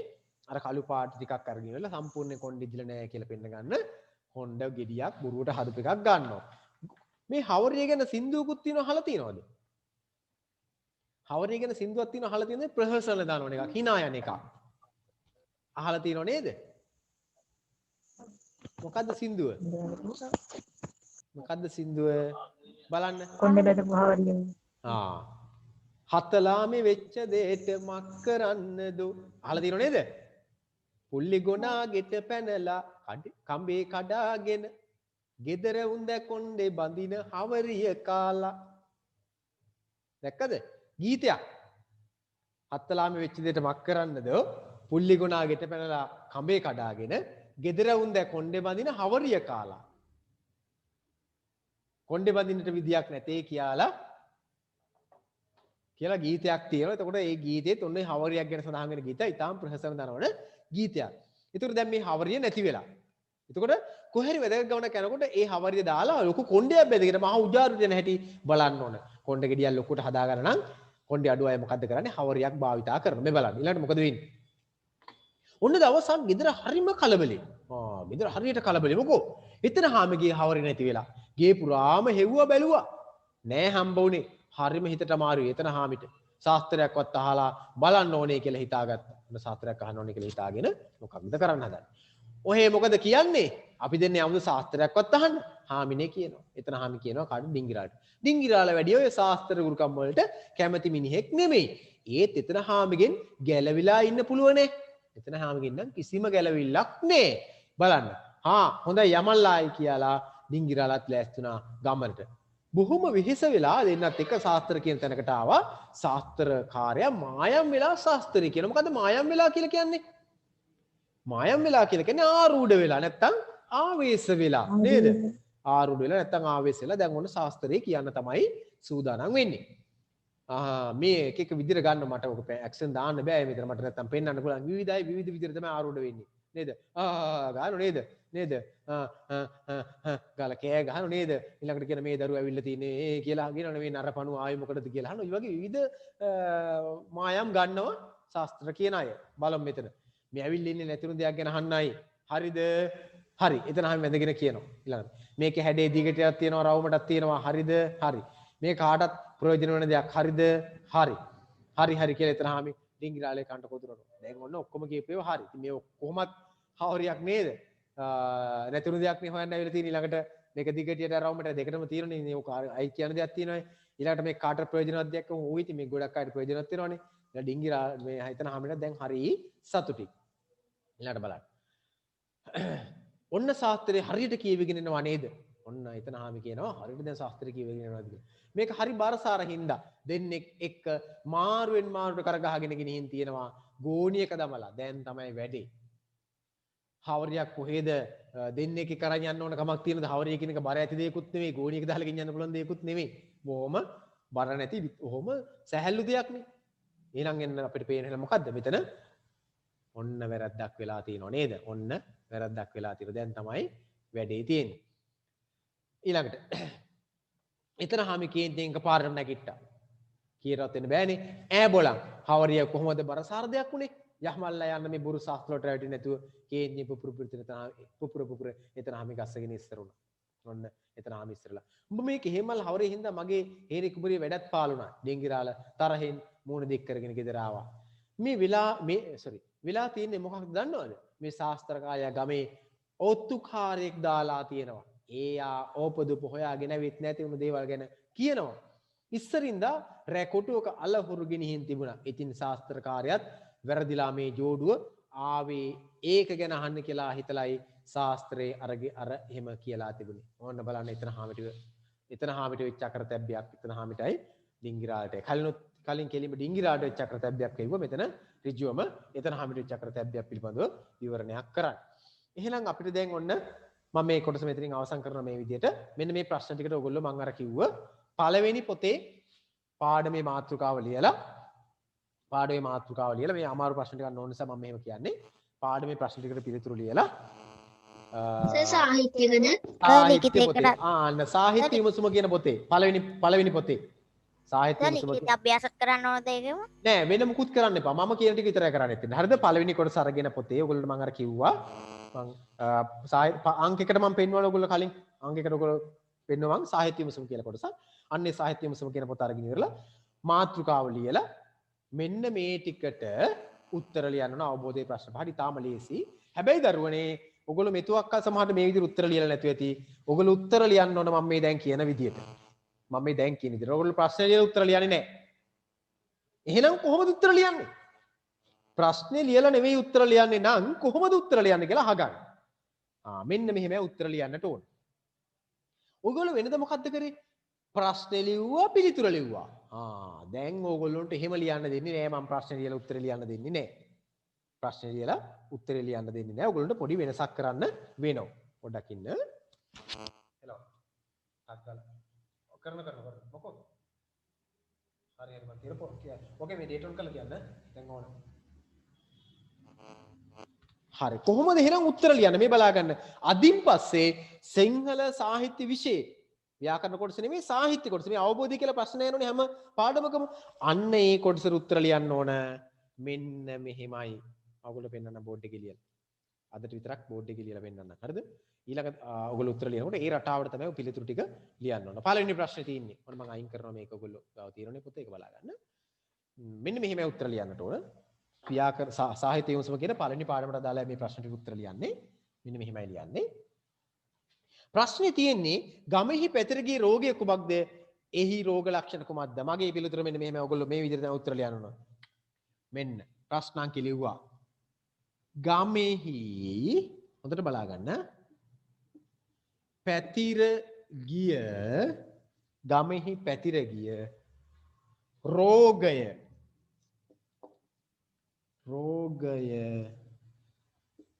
ඌයේ කටගායයි. ඔන්න ඔහොමයි උත්තර ලියන්නේ. දැන් මෙතන ප්‍රශ්න ලියන්නේ නැහැ. මං කියන එක තේරෙන්නේ නැති ඔකට. තේරෙනව නේද? ප්‍රශ්නේ ලියන්නේ නැතිව ප්‍රශ්නයෙන්ම මොකද්ද කරන්න ඕන? උත්තරේ ගලපලා ගන්න ඕන. දැන් මේක විදිහට මේ විදිහට විතරක් නෙවෙයි. ඕන මේක වෙනස් කරලා ලියන්න පුළුවන්. තාවුන විස්තර එකතු කරලා ලියන්න පුළුවන්. ඒ ඕගොල්ලෝ කැමති විදිහට කරගන්න. ඒ ගමෙහි පැතිර ගිය රෝගය ඌයේ කටගායයි. ඔන්න මගේ ප්‍රශ්නෙට උත්තරේ. ප්‍රශ්නේ ලියන්නේ නැහැ. මං කිව්ව එක තේරුණාද? තේරුණාද? හරි. ගමෙහි පැතිර ගිය රෝගය ඌයේ කටගායයි. එහි රෝග ලක්ෂණ මොකක්ද රෝග ලක්ෂණ? කටේ තුවාලේ පොතේ තියෙන මොකක්ද රෝග ලක්ෂණ? මිරිස් කියලා જાතියක් කන්න බැරි වීම. මිරිස් කන්න බැරි වෙන එක. මිරිස් කන්න බැරි වීම. හරිද? එහෙනම් ඔන්න එම රෝගයෙහි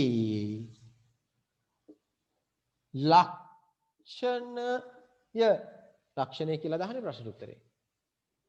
එම රෝගයෙහි ලක්ෂණය වන්නේ මොකද්ද? මිරිස් කෑමට නොහැකි වීමයි. මිරිස් ඕන පොතේ තියෙන විදිහට කියන්න පුළුවන්. කියලා જાතියක් මොකක් වෙන්න බැරිද? මිරිස් කියලා જાතියක් මිරිස් කියලා જાතියක් කන්න බැරි වීම. මිරිස් කියලා જાතියක් නැත්නම් මිරිස් කෑමට නොහැකි වීම. මිරිස් කියලා જાතියක් කෑමට නොහැකි වීම. මම මිරිස් කෑමට නොහැකි වීම කියලා කිව්වා. දැන් ඕගොල්ලන්ට මේ විදිහට උත්තර ලියන්නේ ගැටලුවක් නැහැ කියලා මම විශ්වාස කරනවා. ඉතිරි ප්‍රශ්න වලටත් උත්තර මේ විදිහට ලියන්න ඕන. ප්‍රශ්නේ ලියන්න බෑ. හොඳට අහගන්න. ප්‍රශ්නේ ලියන්න බෑ. කිසි කෙනෙකුට ප්‍රශ්නේ ලියන්න බෑ. මොකද්ද ලියන්න ඕන?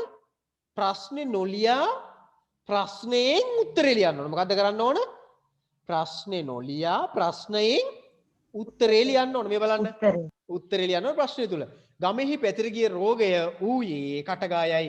එම රෝගයේ ලක්ෂණය වන්නේ මිරිස් කෑමට නොහැකි වීමයි. මං කියන එක පැහැදිලිද හැම කෙනෙකුටම? ඔව් සර්. හරි. හැම කෙනෙක්ම උත්තර ලියන්න ඕන මෙන්න මේ රටාවට. ඔව් සර්. මින් ඉදිරියට හැම කෙනෙක්ම අවබෝධයේ ප්‍රශ්න වලට පිළිතුරු ලිවිය යුතු වන්නේ මෙන්න මේ රටාවට මේ පාඩමට විතරක් නෙවෙයි හැම පාඩමකටම ලබන සතියේ මම මතක් කරන්නම්. ඒතර අනිත් ඒවාත් එහෙමයි. නාන්න යන එතරම් ඩිංගිරාල මුණ ගැසුනේ කොහෙද්ද කියලා අහනවා. ඔයගොල්ලෝ පිළිතුරු ලියන්න ඕන ප්‍රශ්න ලිය කොහොමද? නාන්න යන එතරම් ඩිංගිරාල මුණ ගැසුනේ කියලා ලියන්න ඕන උත්තරේ. හරි නේද? හරි. ඊළඟට තුන්වෙනි එක ගත්තොත් ඩිංගිරාලට සිදුණු වැරදීම එතන හාමි දැනගත්තේ කෙසේද කියලා අහනවා. ඩිංගිරාලට සිදු වැරදීම එතන හාමි දැනගත්තේ කියලා උත්තරේ ලියන්නට ඕන. හරිද? හරි. 4. ශාස්ත්‍රයක් අසා දැන ගැනීමට අවශ්‍ය වූයේ කුමක් ගැනද? ශාස්ත්‍රයක් අසා දැන ගැනීමට අවශ්‍ය වූයේ කියලා උත්තරේ ලියන්නට ඕන. ශාස්ත්‍රකාරයට වැරදීමක් සිදු වූයේ ඇයි කියලා අහනවා. ශාස්ත්‍රකාරයට වැරදීමක් සිදු වූයේ කියන එකට උත්තරේ ඔයගොල්ලෝ ලියන්නට ඕන. පුළුවන් නේද? පුළුවන් නේද? පුළුවන්. හරි. මම කිව්ව රටාවට උත්තර ලියන්න ඕන පළවෙනි කාරණාව වෙන ක්‍රමයකට ලියන්න එපා. ප්‍රශ්න ලියලා උත්තර ලියන්න එපා. දෙවෙනි එක හැම කෙනෙකුටම මේ ලියන පිළිතුර මං ඇහුවොත් මතකයෙන් කියන්න පුළුවන් වෙන්න ඕන. පැහැදිලිද? නිකම් පොතේ උත්තර ලියලා මොකටද අනේ? තේරුමක් නැහැ. ඔයගොල්ලොන්ට පුළුවන් වෙනවා මොකක් කරන්නද? ලියන ප්‍රශ්න වලට මං අහන මේ ප්‍රශ්න. ඔයගොල්ලෝ මයික් එක ඔන් කරලා මට උත්තරේ කියන්න ඕන මං අහන කෙනා. හරිද? මයික් ඔන් කරලා උත්තර ලියනවා. මයික් එක කැම් එක දෙකම ඔන් කරලා උත්තර ලියන්න. මම ප්‍රශ්න කවි ගන්න දවසට ඔක්කොම කැම් ඔන් කරවනවා. මයික් ඔන් කරලා උත්තර අහනවා. වෙන කරන්න දෙයක් නැහැ මේක වෙන ක්‍රම මම මේක පරිශීලනය කරන්න බෑ. ඔයගොල්ලෝ කරනවද කියලා පරීක්ෂා කරන්න එපා. ඒ වැඩේ කරනවා අනිවාර්යයෙන්. ඒ නිසා ඔන්න ප්‍රශ්න ලියුව රටාව ඔයගොල්ලන්ට තේරෙනවා. එහෙනම් මෙන්න මේ රටාවට තමයි අපි ඉදිරියේදී මේකේ අභ්‍යාස ටික කරන්න. එහෙනම් ඔන්න පළවෙනි පාඩමේ පොඩි කොටසක් අවසන් කරේ. මොකක්ද? පළවෙනි පාඩමේ බොහොම අල්ප වූ පොඩි කොටසක් තමයි අවසන් කරේ. මම කිව්වොත් එහෙම 5න් එකක් විතරයි අවසන්. තව 5න් 4ක් තියෙනවා වැඩ කරන්න. නිසා බොහොම පොඩි කොටසක් අවසන් කරා. මම ඊළඟ දවසේ මේ පාඩමේ එන අමාරු වචන නැත්තම් ගැමි වහර වෙනම හඳුනාගෙන ඒවායේ අර්ථය විමසීමට ලක් කරන ඒවට සූදානම් වෙන්න. ඊළඟට මේ ඔයගොල්ලෝ අනිවාර්යයෙන්ම නැවත වරක් ඔයගොල්ලෝ අලුතෙන් මේක අපිට සමහරලාට ওই සිග්නල් ගැටලුව නිසා සමහර අයට එක දිගට පන්ති ඉන්න බැරිච්ච අවස්ථාවක් මට පේනවා. එක දිගට එන්න බෑ සමහර අයට එනවා යනවා වගේ පේනවා. ඒ අය නැවත මේ රෙකෝඩින් එක හොඳට බලන්න. මේ මං කිව්ව උපදෙස් දුන්න උපදෙස් අද විතරයි මේ උපදෙස් ටික දෙන්නේ. මේ රටාවට අපි වැඩ ටික කරන්න ඕන. ඔයගොල්ලෝ විශේෂයෙන්ම ආරම්භයේ මම පැය භාගයක් විතර නම් විස්තර කරා කොහොමද අපි අවුරුද්දේ වැඩ කරන්නේ කියලා. ඒ වැඩ කරන රටාව හඳුනාගෙන ඒ අනුව මේ අවුරුද්ද මුළුල්ලේ වැඩ කරන්න සූදානම් වෙන්න. එහෙම නැති අයට කිසිසේත්ම අපේ පන්තියත් එක්ක රැඳිලීමේ හැකියාවක් ලැබෙන්නේ නැහැ. කාටවත් මම වැඩ කිසි කෙනෙකුට බැරි වෙනවා. මොකද මම පන්තියට අපි මෙහෙගෙනගෙන වැඩ කරන්නේ නැතත් ඕගොල්ලෝ කැම් එක ඔන් කරලා මයික් ඔන් කරලා ඕගොල්ලෝගෙන් ප්‍රශ්න අහනවා.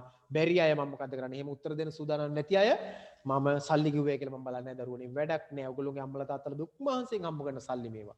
සා ඒවයි ප්‍රයෝජනයක් ගන්න නම් අපි අපේ රාජකාරිය හරියට කරනවා වගේ ඕගොල්ලෝ පැත්තේ වෙන දේ ඉටු කරන්න ඕනේ. සා ඒකට උපරිම මැදිහත් වෙනවා මම වැඩ කරන්නේ නැති අය සල්ලි කිව්වා ඊළඟ මාසෙ එන්න එපා කියලා අයින් කළා දාන්න. වෙන කරන්න දෙයක් නැහැ. අපි මේ ඇත්තටම වැඩක් කරන්නේ නැත්තම් වැඩක් නැහැනේ. පන්තිය නම් ආවත් ඒත් ඒ වගේම තමයි.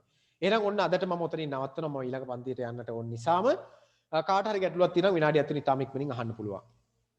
ගැටලුවක් තියෙනම් අහන්න. ඕනම ගැටලුවක් තියෙනම් අහන්න පුළුවන්.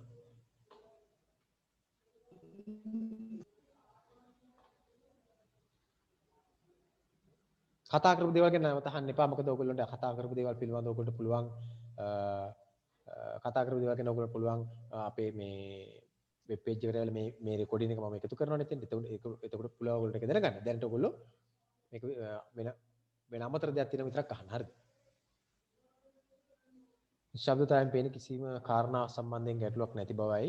කියන්නේ ඔයගොල්ලෝ හොඳට මං කිව්ව කාරණා අහගෙන ඉඳලා කිව්ව කාරණා පිළිබඳ හොඳ අවබෝධයක් අරගෙන ඇති කියලා මේකෙන් මට පේන්නේ. ඒක නිසා එහෙනම් අපි අදට පන්තිය අවසන් කරමු නේද? පන්තිය අවසන් කරමු නේද? අපි පන්තිය අවසන් කරමු. මොකද වැඩ ටික හොඳට කෙරුණාද අද? වැඩ ටික හොඳට කෙරුණාද? ඔව් සර්. හොඳයි නේද? නෑ සර්. හොඳයි. එහෙනම් අපි හරි. එහෙනම් අපි ඊළඟ දවසේ හම්බෙමු. වැඩ කරන්න සූදානම් අය විතරක් අනිවාර්යෙන් පන්තියට සම්බන්ධ වෙන්න. නැත්නම් වැඩ කරන්න අවශ්‍යතාවයක් නැති කිසි කෙනෙක් පන්ති ඉන්න එකේ තේරුමක් නැහැ. මම ඉස්සෙල්ලා කිව්වා වගේ අපි අපේ වැඩ ටික හරියට කරගන්න ඕනේ. එහෙනම් හැම කෙනෙකුටම අයබෝවන්. අයබෝවන් සර්. හරි. සුබ රාත්‍රියක් වේවා හැම කෙනෙකුටම. එහෙමයි.